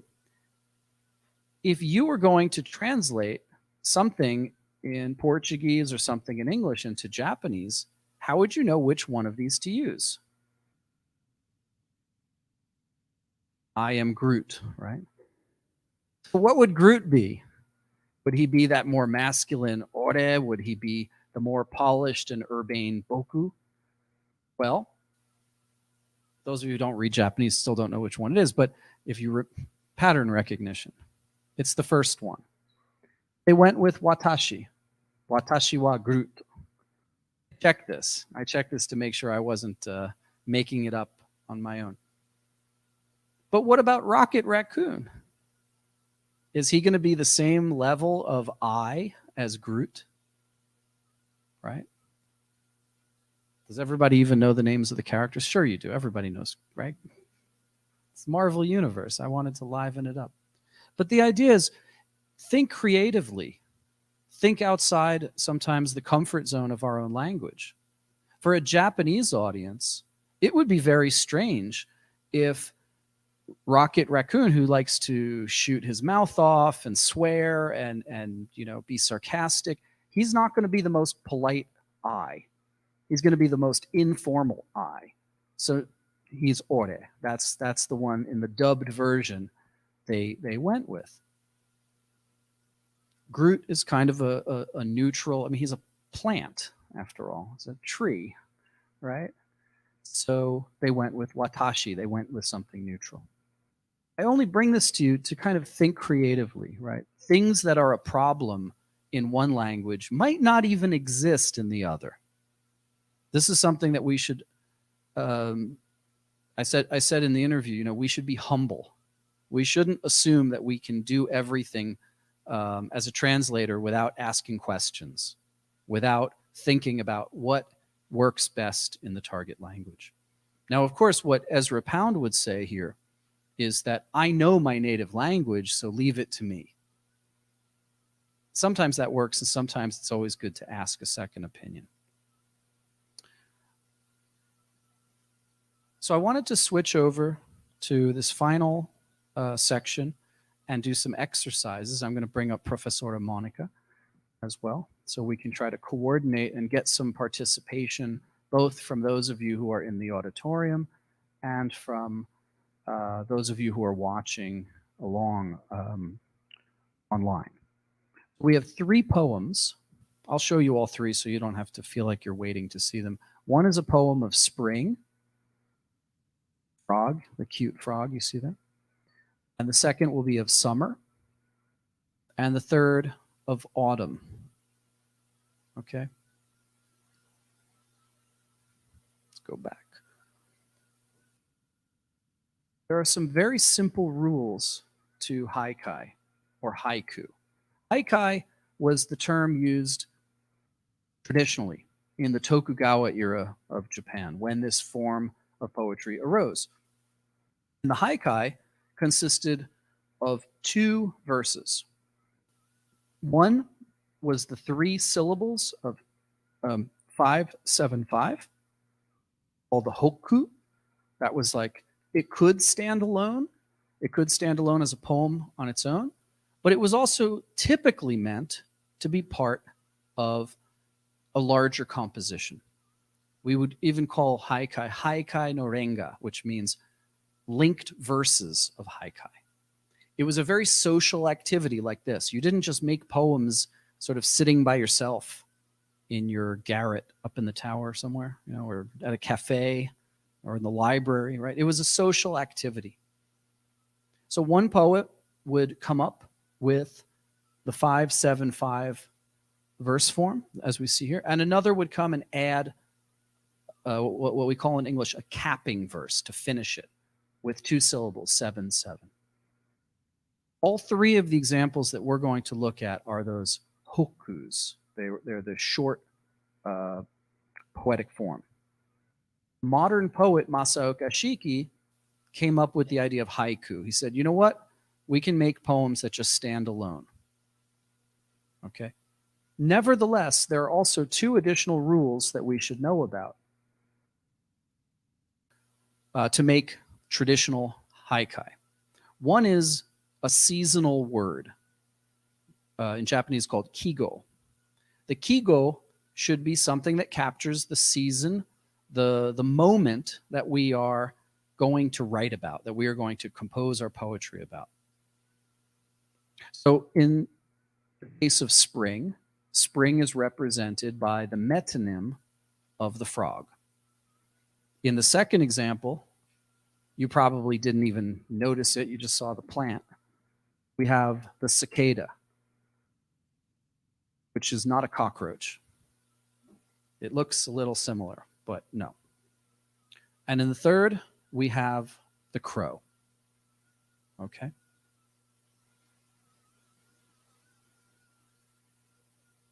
So the seasonal word helps to establish the time and the space, the sort of spatio-temporal continuum of that poem. And then we also have something that we call the cutting word, or kireji. It says here, a type of punctuation used in haiku to move from one thought to another. And so typically, like this one, we'll use a long dash, or we'll use maybe a semicolon, even a colon sometimes, to show there's a separation between the first image and the second. And so the genius of haikai, and particularly of Matsuo Basho, is that he makes a very simple nature poem on the surface, and then there's a more deep, a more profound meaning besides. So I'll read the version that you see here on the left, which might be a little difficult to read from the back of the room. In ancient pond, a frog jumps in, the sound of water. So there's a very clear, concrete image, right? There's a quiet of the pond, and the frog jumps in the water. Very, very simple. But the deeper meaning is that you have the stillness of winter, when nothing grows. Right, the stillness of the pond. You can even think of the pond as having been frozen and it's finally melted. It's finally kind of coming back to life. And when the frog jumps in and there's that little plop, right, as the frog goes in, that is like the embodiment of the cutting word. The frog cuts through the water and makes a noise and breaks the silence. So spring announces itself. Spring presents itself through the form of the frog, which is, of course, a seasonal word. Okay, so we see how it works. There's a formal perfection in addition to the nature imagery and something like the philosophy of transience, changing seasons, passage of time, all of that good stuff. So let's look at some of these translations. And again, for those of you who are playing at home too, keep score. Which ones are good? Which ones are bad? Why do you think that's the case? And then we can try to make our own in English, if you're so brave, or we can even try in Portuguese, working from what we've got here. So these are all famous figures. Lafcadio Hearn was an American novelist who became a Japanese citizen, and he wrote a lot about Japanese mythology and Japanese tales. Here's his version. Old pond, frogs jumped in, sound of water. Note here, and this is interesting, he used the plural. Japanese as a language does not distinguish between plural and singular in the noun frog. So if you don't specify a number, it's ambiguous. It could be one frog, it could be multiple. Right? We'll come back to this with the crow. This question of plural. D.T. Suzuki, a very famous teacher of Zen Buddhism. Into the ancient pond a frog jumps. Waters sound, exclamation point. Then another, a very celebrated translator of Japanese literature, Makoto Ueda. The old pond, frog leaps in, and a splash. Each one of these is very similar to one another, but they're also quite distinct. Where they lay the emphasis of the cutting word, how they establish the tempo of the poem itself. Lafcadio Hearn's example is kind of interesting because he has like two cutting words, basically two dashes. He wanted to define each of the three units of the haikai. Old pond, frogs jumped in, sound of water. It helps how you read it too, right? If you read it to sound stupid, it sounds stupid. If you read it to sound profound, it sounds more profound. Let's look again at D.T. Suzuki. Into the ancient pond a frog jumps, waters sound. The exclamation mark for Suzuki is like the punctuation of the frog hitting the water. These little, very subtle differences are very important. I'm showing my bias because I put Makoto Ueda last, which means I thought his was the best, right? That's usually how it works. The old pond, a frog leaps in, and a splash. Unlike the exclamation mark of D.T. Suzuki, Ueda said, no, the frog is very small. Right? This isn't like a giant bullfrog, like Mark Twain's bullfrog. The little frog. Plop. In he goes. And a splash. So when you think about what makes your poem work, right, what makes your literary translation work, you have to make these decisions. Let me clarify. The Japanese mizu no oto literally just means the sound of water. There is no embellishment there. There's no splash. There's no exclamation point. These are all interpretations. These are all judgment calls that the translator has to make. Let's look at the next one. And at any point, you want to, those of you who are online at home or wherever you might be with a good internet connection, try making your own and send them to us, and we'll try to read one or two of them. See how we do. In Portuguese is fine. English is fine. If you can do it in Japanese, that's cool too. Translating from your own language to your own language is still translation. This is one of the mysterious things of translation. So here's the summer poem. We'll look at the version on the left as sort of the template. Deep silence, and that dash is the cutting word. Deep silence, the shrill of cicadas seeps into rocks. Has anyone heard a cicada, like a Japanese cicada? Right now, we're in the rainy season in Japan. And immediately after the rainy season, it gets hot, like D.T. Suzuki's exclamation point, hot. And with the summer heat comes the cicadas. It's, how would you describe it? No, but how would you describe that sound they make? Loud. It's deafening. It's a shrill, loud insect chirp, which historically in Japan people thought was beautiful. As the poem reveals to us, it was also annoying. The sound of the cicada is so loud it even penetrates into rock. Let's look at a few of these. I know one or two of these translators who are quite famous. The others are not known to me. Stillness, the cicada's cry, drills into the rocks. Let's look. The beauty of these is they're short, so we can look at many of them.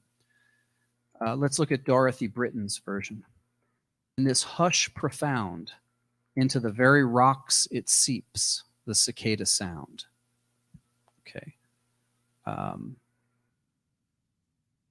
There's actually two of them. This is the same poem, but two different versions by Donald Keene, a very celebrated translator of Japanese literature. How still it is here, stinging into the stones, the locust's trill. Somebody spelled locust wrong here, but that's all right. So, let's look at the second one. Such stillness. Cries of cicadas sink into rocks. And then lastly, the translation by Asataro Miyamori. What stillness! The cicadas' voices penetrate the rocks.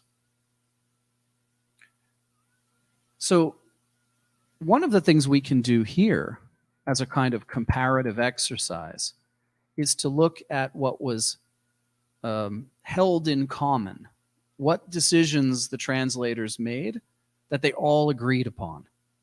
Like nobody made the rock singular. The original iwa in Japanese, you see shizuke ya, the ya is the cutting word, iwa ni shimi iru semi no koe. Iwa is like, it could be a cliff. It could be a kind of craggy boulder, a very large rock. But actually everyone in this collection chose the rocks, not just a single rock. And also, you'll notice the cicada varies. We have a couple that are plural, right? Cicadas, cicadas. And then we have a few where it's the cicada. Nobody really expects a cicada to be alone. They appear en masse. They appear all together in the hundreds or thousands. And that's how they get really loud. But when we see in Robert Hass and Dorothy Britton's poems, the cicadas cry, they don't mean just one cicada, right? They mean the idea of this insect species.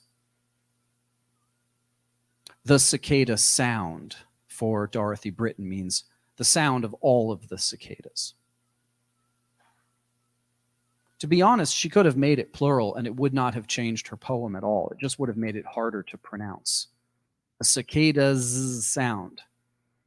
Actually, that last little bit, that little zzz is like what the cicada sounds like. So that was an unintentional bit of whizzy on my part. Let's now go to the third one, and then we can kind of take it to the participation stage. This last one, and you'll notice I went from spring to summer to autumn because that's the way the seasons go. I go in the rhythm of the seasons here. His poem of autumn has as its seasonal word the crow. On a withered branch, a crow is perched in autumn evening. And we see a variant with the lovely illustration. On a withered branch, a crow has settled, autumn evening. Almost identical. The verb is really the only difference. And now a third one, a third version. On a withered branch, a crow has alighted, nightfall in autumn. So here too we see what is held in common and what changes. Clearly no one has an issue with the withered branch. Can we think of a better branch that the crow might be on? This is an option. Interestingly, these first two poems, the first one has no punctuation at all. The second one has only a period at the end. The third one is kind of hyper-correct with quotation marks, which aren't really necessary, but it has the comma to serve as the cutting word, the separation between the two images. So what are the two images here? On a withered branch, a crow has settled. And then the cutting word, autumn evening. Just like the still pond, a frog jumps in, the sound of water. The still pond is one, and then the frog jumping in and the sound it makes being the second. And if we go back, because I forgot to do this, my apologies, when we look at the cicada's cry. Now, in Japanese, grammatically, we know our cutting word is this ya here. And in the next poem, the autumn poem, it's the syllables keri. They don't really have a meaning here, but they just act as the cutting word, like a punctuation mark. So we know which one, which images are separated, because there's basically three syllable counts. So deep silence, and then the shrill of cicadas, that seeps into rocks, or that penetrates into rocks.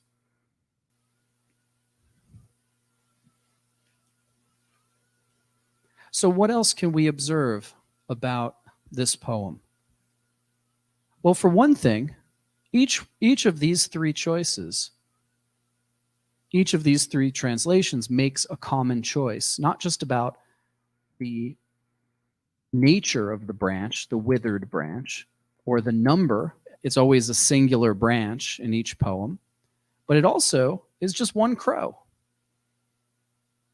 I don't know about you, when I see crows, they're also very social animals, like the cicadas, sometimes very noisy also. It can be many crows. I should have put more illustrations, but believe me, if you Google this, and you're free to do so, you will see many Japanese interpretations of this haiku, very famous haiku, show murder of crows, a flock of crows, or at least 2 or 3 sitting on a branch. Crows actually, I believe, mate for life. So sort of the married pair sitting on the branch. Does that affect the poem for you?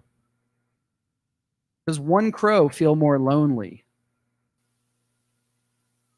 In Robinson Crusoe by Daniel Defoe, Robinson Crusoe is the Englishman who winds up on a deserted island, not a desert island. That's also an interesting question of like interpretation. He thinks he's alone, and one day Robinson Crusoe is walking on the beach, and what does he find? A single footprint.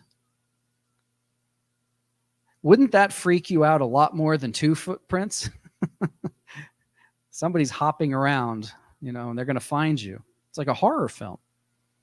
What is the name of the mythological character in Brazil? Yeah, maybe it might have been him, but the one footprint had kind of greater impact. Obviously, the idea is maybe the other footprint got washed away or something like that. The single crow is very lonely, right? That's the image that this poem is striving for.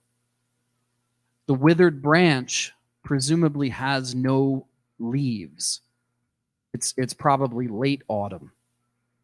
Sun is setting, it's getting dark, and there's just this one lonely crow, right? Maybe even hard to see as the light fades and then it disappears. If you think about it in cinematic terms, it's almost like, you know, fade to black, something like that. Let me stop there. I'm going to bring Professora Monica out of the... Please. So we're going to now kind of open up to the audience, both here in the auditorium and those of you who are watching from afar, and sort of ask you, give you the challenge. If you were to make your version of any of these 3 haikus, what would it look like? And if you're not sure about the whole poem, you can still just maybe comment about one line or one part, and we'll have a discussion as best we can manage in these interesting sort of mask-wearing and socially distanced times. Bom, pessoal, vocês entenderam aqui? A gente vai fazer uma dinâmica de exercício. A Larissa e o pessoal aqui, os monitores, vão distribuir um papel e caneta para vocês. Se vocês quiserem trabalhar em grupo também, pode ser. E aí a gente não tem muito tempo, então nós vamos dar 5 minutos. Serão só 5 minutos. E aí, para vocês discutirem e tal, E aí nós gostaríamos de ouvir também o resultado, né, de como é que vocês traduzem. Porque uma coisa é você falar sobre tradução, né, e a outra é você fazer. Tá? Então a gente vai fazer essa dinâmica e o pessoal que está online, se também quiser participar, podem mandar para nós que nós vamos fazer a leitura e falar, olha, é de tal pessoa e tal. E assim a gente pode discutir as várias versões. Como o professor Seth falou, não é uma ciências exatas, então não há uma resposta certa ou errada, é como cada um, né, vai interpretar, tá bom? 5 minutinhos, tá?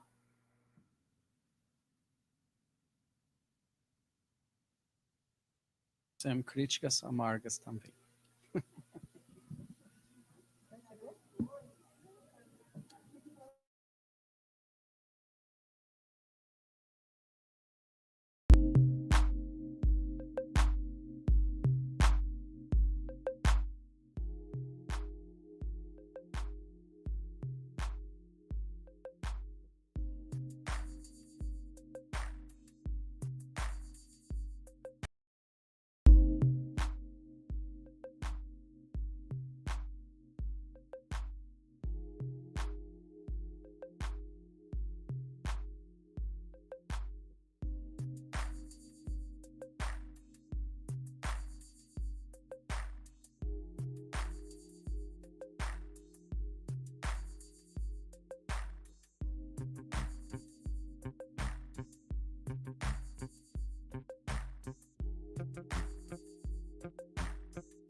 Estudante de letras na Universidade Federal do Maranhão e de tradução na Uniaselv, ela mandou uma proposta, que é um velho lago, o sapo dá o salto, post.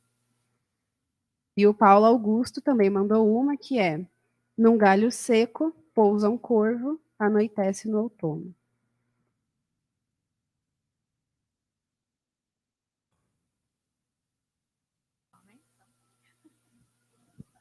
Well, I liked both. Do we have other contributions from? Alguém quer compartilhar sua tradução?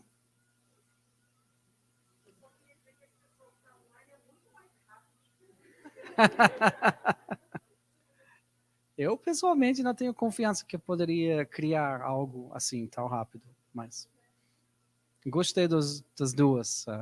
Obrigado pelas contribuições.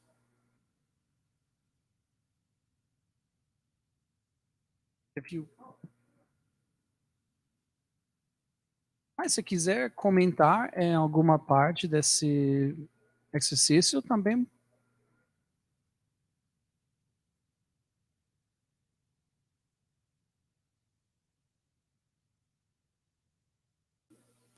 Gente, fique à vontade. Acho que estamos um pouco acima de vocês. Take your time, give you another few minutes, and then we'll regroup.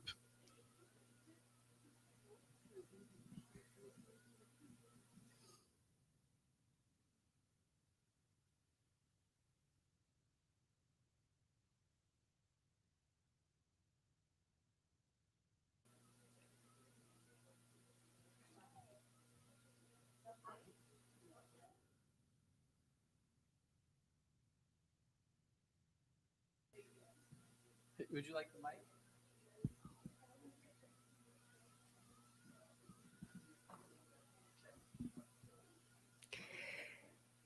A velha lagoa, um sapo pula e pluft. Ou a antiga lagoa, eu tenho essa dúvida, mas eu quis para o feminino. Não. Mas qual que você gostou mais?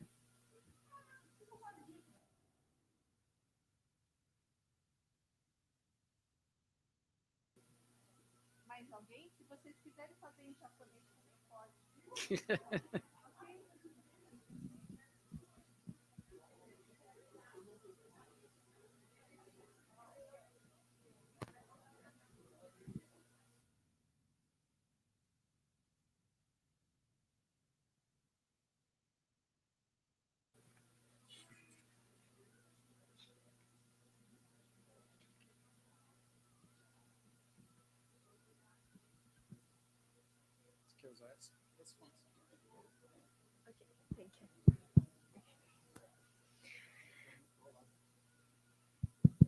Hi. Em um galho desfolhado, o corvo solitário, e chega a noite de outono.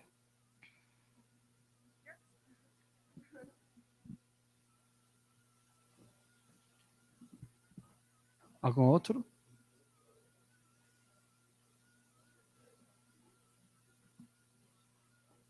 Ok, we are out. Mais gente aí que Quanto tempo mais? Já estamos. We're going to do a Q&A? Or... Take one or two more from the audience, and then we'll go to the question and answer. Sir, I've done this one more for a joke because I've done it in French. It's what I'm studying in college right now. Okay. So, dans le vieil lac, la grenouille saute, repent l'eau. It means That's wonderful. Thank you. So we got one in French, which was unexpected. The beauty of haikai is it's so short. Even if it's not your most fluent language, you know, you can kind of get the rhythm of it, the sense of it. Do we have any others? Otherwise, maybe we'll just go to Q&A.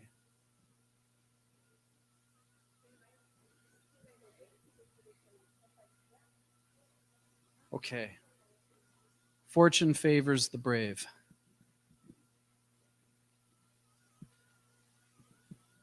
Eu reescrevi ele em inglês mesmo. On the withered branch, a crow sits, autumn nighttime. Okay, very good.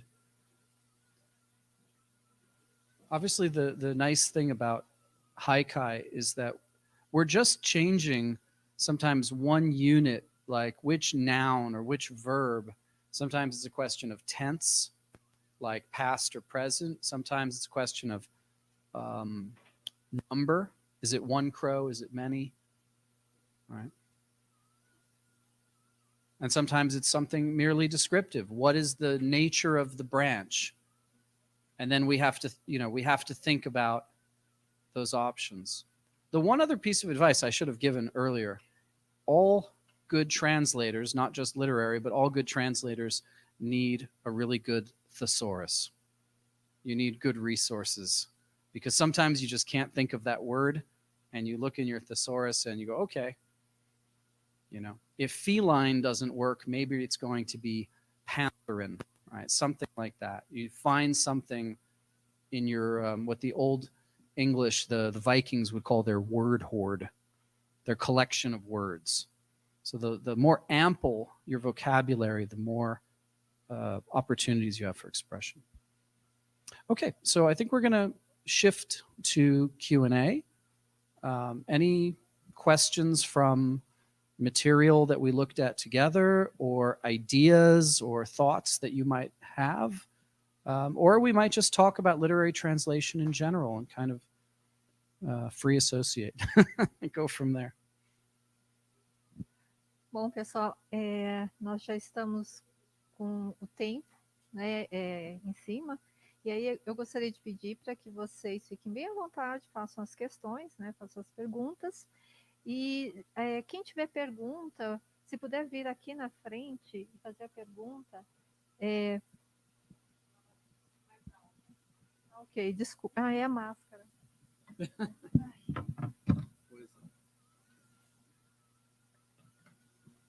Ok, muito bem.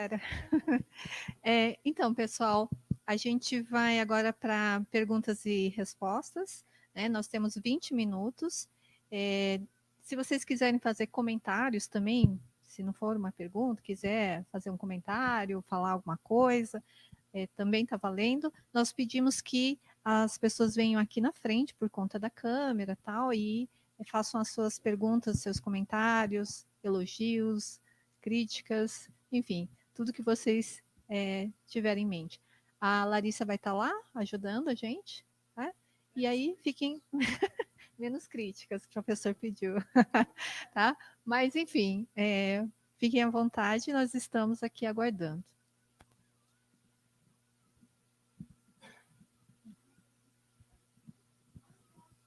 Temos uma pergunta do chat. Ok.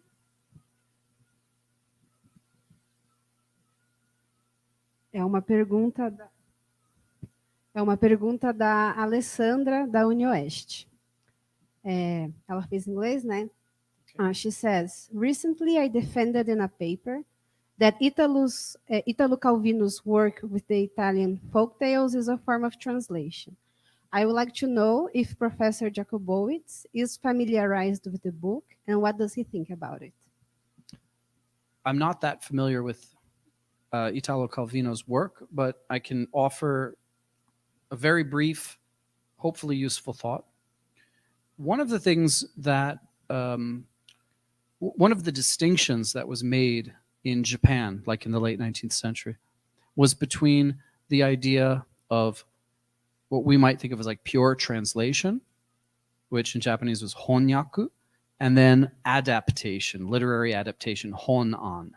Now, certainly, like what we saw with Pound, go back to the Cathay page, we would really not properly call what Pound did translation, at least not in the traditional sense. It's really more adaptation. He took someone else's translations and then he made his own translations based on them. I mean, that's basically what we were doing too, working off of the English from Basho. So adaptation is very similar to, kind of kin to, or cousin to pure translation. But I think if we really were to analyze the difference between them, we would find that it's one of linguistic competence rather than one of poetic competence. So I hope that at least is a guiding thread to how we might think about translation as a more broad set of practices and not just English here, Japanese there, Italian here, French there. Like there's a gradation to the way that we approach questions of interpretation, translation, adaptation, and the like.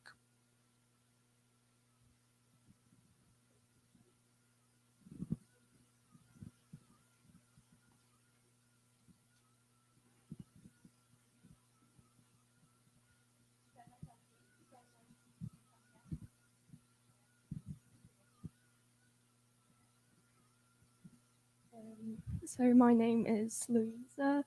I study French at the UFPR, and it's more like, it's not a question, it's more like a curiosity that I have about like, I don't know the word exactly, censored, I don't know if that's the right Censorship? word. Yeah, versions, like, for example,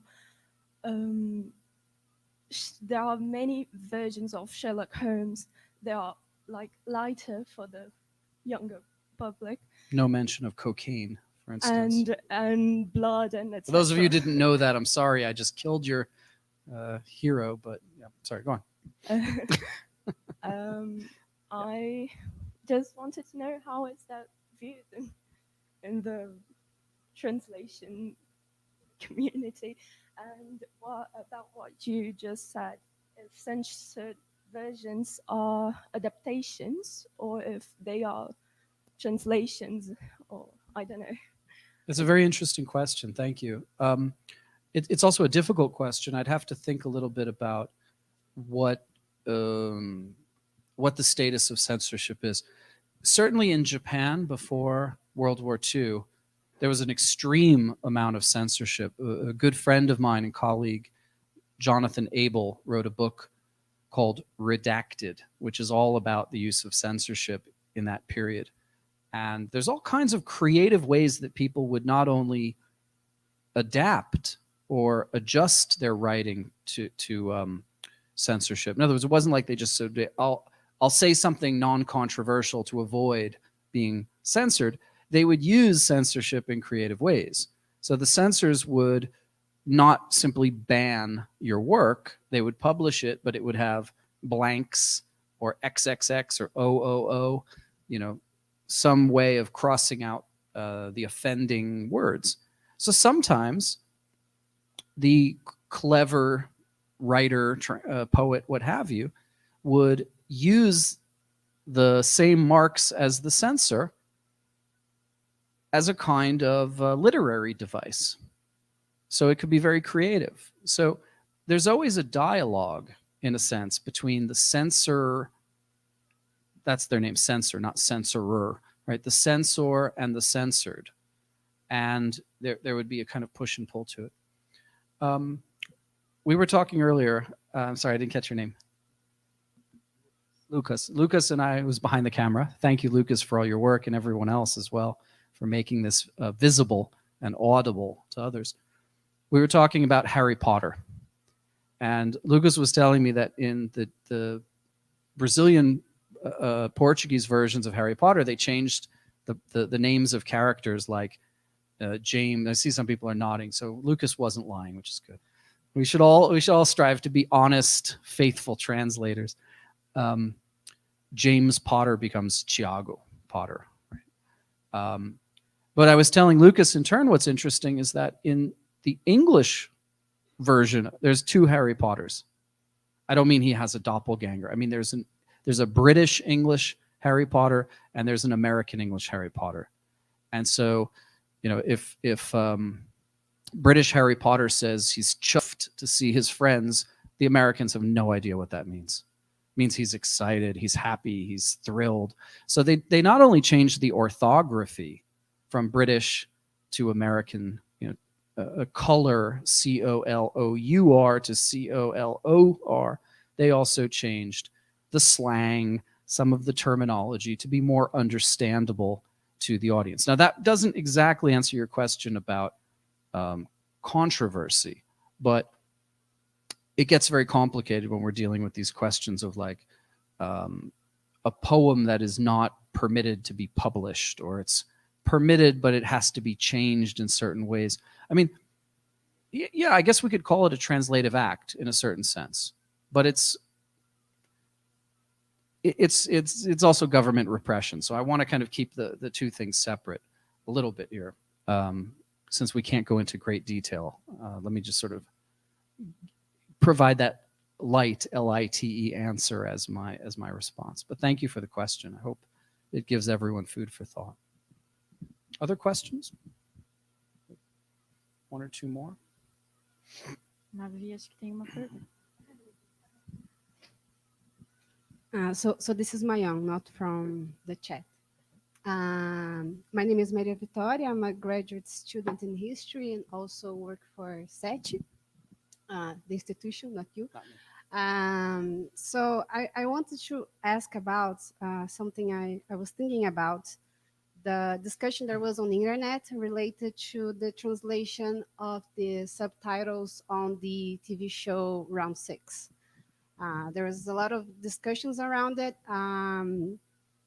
because in the original, which is Korean and Japanese, I believe, there were a lot more meaning that were not present in the English translation, such as like moments when one character would refer to another one as if he was a superior or a boss. The TV show in the original has a lot of like social critique to social inequality and capitalism and everything. And a lot of people were saying that the translation to English made it less critical. It was more and more about violence and everything, and not so much on these topics. So what I wanted to ask is, what would you say is the role of the translator in this situation?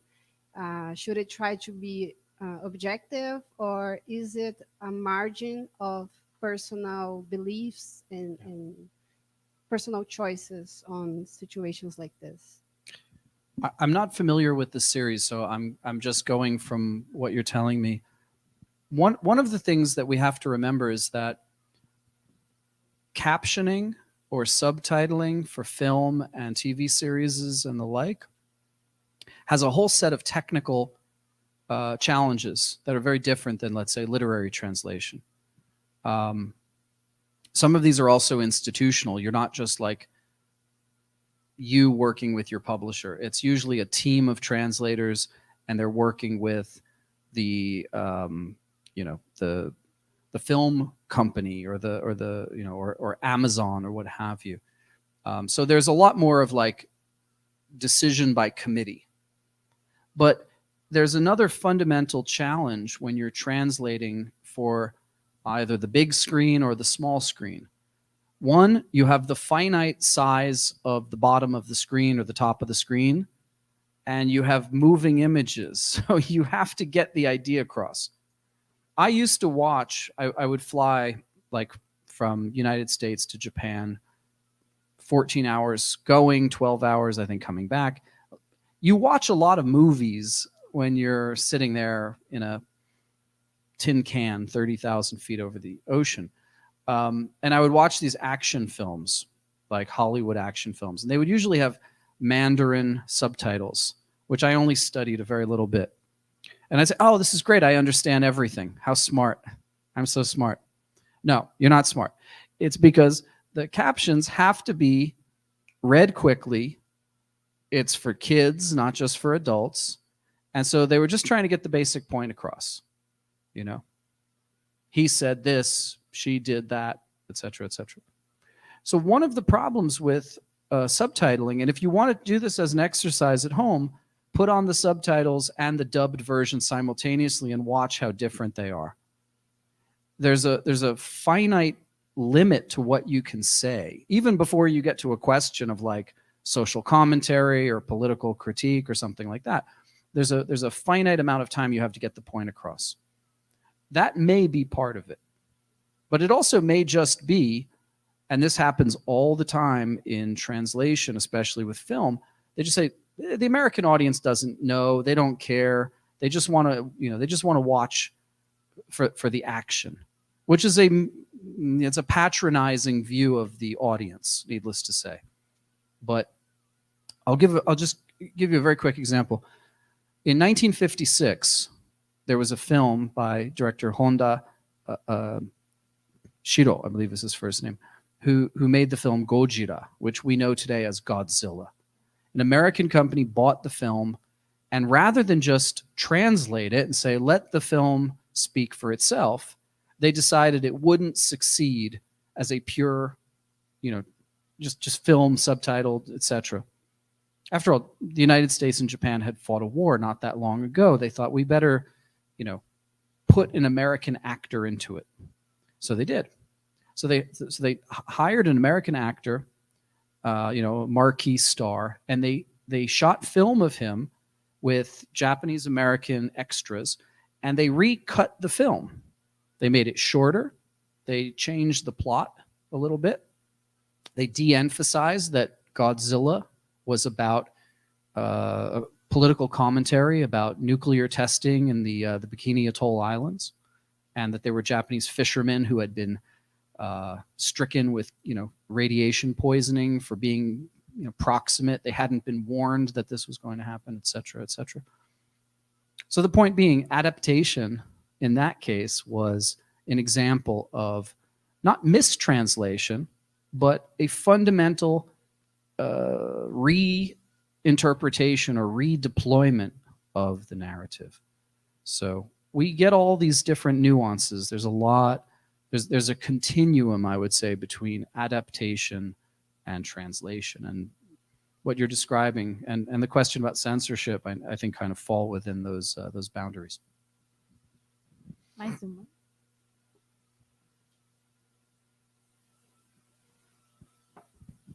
Hello, my name is Juliana. I am a high school student.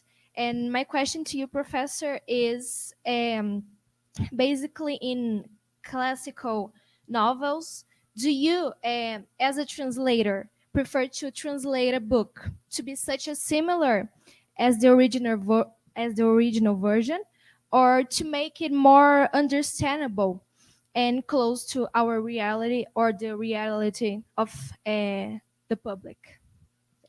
It's a good question. This comes back to what we were talking about with Makunaima and Tale of Genji. Let me try to kind of bring that back in just to finish some of the thoughts that I raised there, but maybe I didn't answer completely. Each translation, including those that we are making here and now, are part of a particular moment in time. So no matter how hard you try to address your audience today, 10 years, 20 years, 50 years from now, your work will also look dated no matter what you do. Now, the question that Juliana was asking is, if you're making a translation of a classic work, let's say from the 17th or the 18th century, do you use contemporary vocabulary, contemporary slang? Would you even use American English if it was, let's say, a novel set in 18th century France? And the answer is it depends. It depends what you're trying to do. If you were making a parody, you could really have fun with it.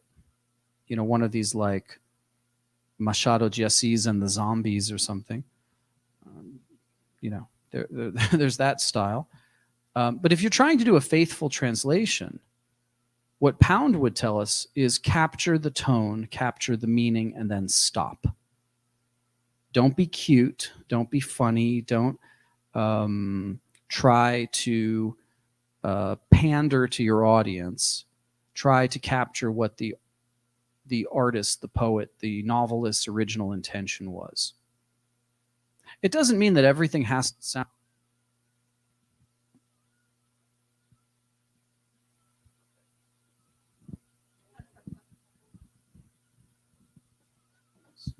There was so much feeling in me that it just drained the batteries. Well, look, Shakespeare might be an easier reference point. Elizabethan English is almost impossible for students today to understand. And I know that because when I was a teenager, like 30 years ago, maybe a little more, I didn't understand it either. And I had a pretty good vocabulary as a very avid reader. So you have to communicate in a language your audience understands. Shakespeare loved this word. I still remember it, wormwood. You can look it up. There are a lot of dirty insults in Shakespeare too, which most people just don't even, goes over their head. But he would use these kind of terms that people don't even understand in modern English. So you want your audience to enjoy the work. You want them to feel like they're inhabiting the space of the original. That's one of the challenges for us. But if you can't do it in a way that's going to be truly authentic to the language of the original, you have to really come up with a strategy so that it doesn't sound silly or it doesn't sound like a parody. It can be very modern Portuguese, very modern English or French, what have you. It has to have the right level of dignity. It has to have the right gravitas to kind of to pull it off. That's sort of what I would say. But if you lose your audience, you can't call it a successful translation. That's the ultimate arbiter. And one last question from the chat. Laís Raquel asks, I would like to know the professor's thoughts on the Japanese tale, The Bamboo Cutter, and its translations. It's a fairly simple folk tale. The old man and the woman they don't have any children. They dream of having children, and then one day, right, they open the bamboo, and there's the little child. I'm not that familiar with translations in English or Portuguese to comment on it. So I'm not. I wish I could give a better answer than I don't know. But sometimes it's good to be humble and know your limits. So with that one, I don't know, but I appreciate the question.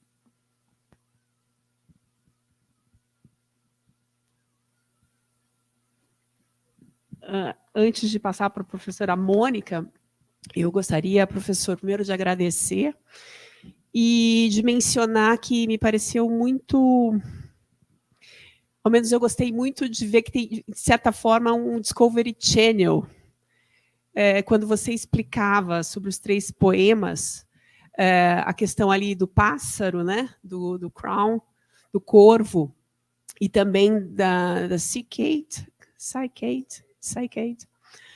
Também tem uma leitura, né, que é poética, mas é nessa dimensão de olhar para esse mundo como aquela espécie ou como aquele elemento que faz parte ali da natureza, também não só da natureza, como que ele se relaciona, se ele é mais coletivo, se ele está mais sozinho sendo coletivo, e como isso tudo afeta essa questão de uma interpretação, né, de uma tradução.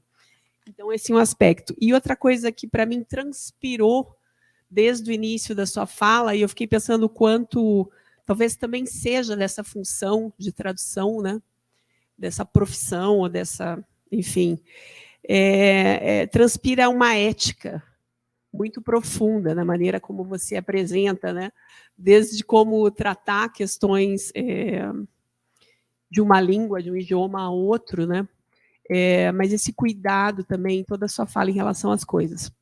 Então, para finalizar, eu gostaria só de agradecer algumas presenças que chegaram aqui, né? A professora Andréa Sério Bertoldi, representando a magnífica reitora Salete, da Universidade Estadual do Paraná. Também agradecer a professora Viviane, da UEL, e a magnífica reitora Marta Fávaro, que mandou um oi para a gente ali pelo chat. E agradecer a todos os centros de escrita acadêmica, que também estão presentes aqui remotamente, da UniOeste, da Unespar, de todas as IES, agradecer vocês, os coordenadores do Centro de Escrita Acadêmica, agradecer de novo a todo o pessoal e a professora Mônica. Acho que eu mencionei aqui, mas uma outra presença especial é a professora Marta Anciuti, que é a coordenadora pedagógica, Mônica, e professor Seth, da Universidade Virtual do Paraná, que vem aqui com os técnicos, que permitiu esse streaming hoje para a gente. Então, muito obrigada pela presença, já tinha agradecido a professora Maria Aparecida, e fica aqui um super agradecimento à Universidade Virtual do Paraná. Mônica, obrigada, professor Seth.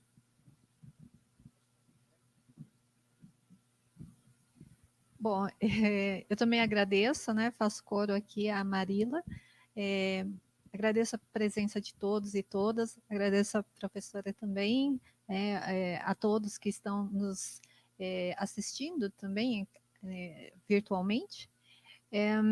Nós vamos fazer aqui o encerramento, mas eu também gostaria de agradecer o professor Seth Jacobowitz.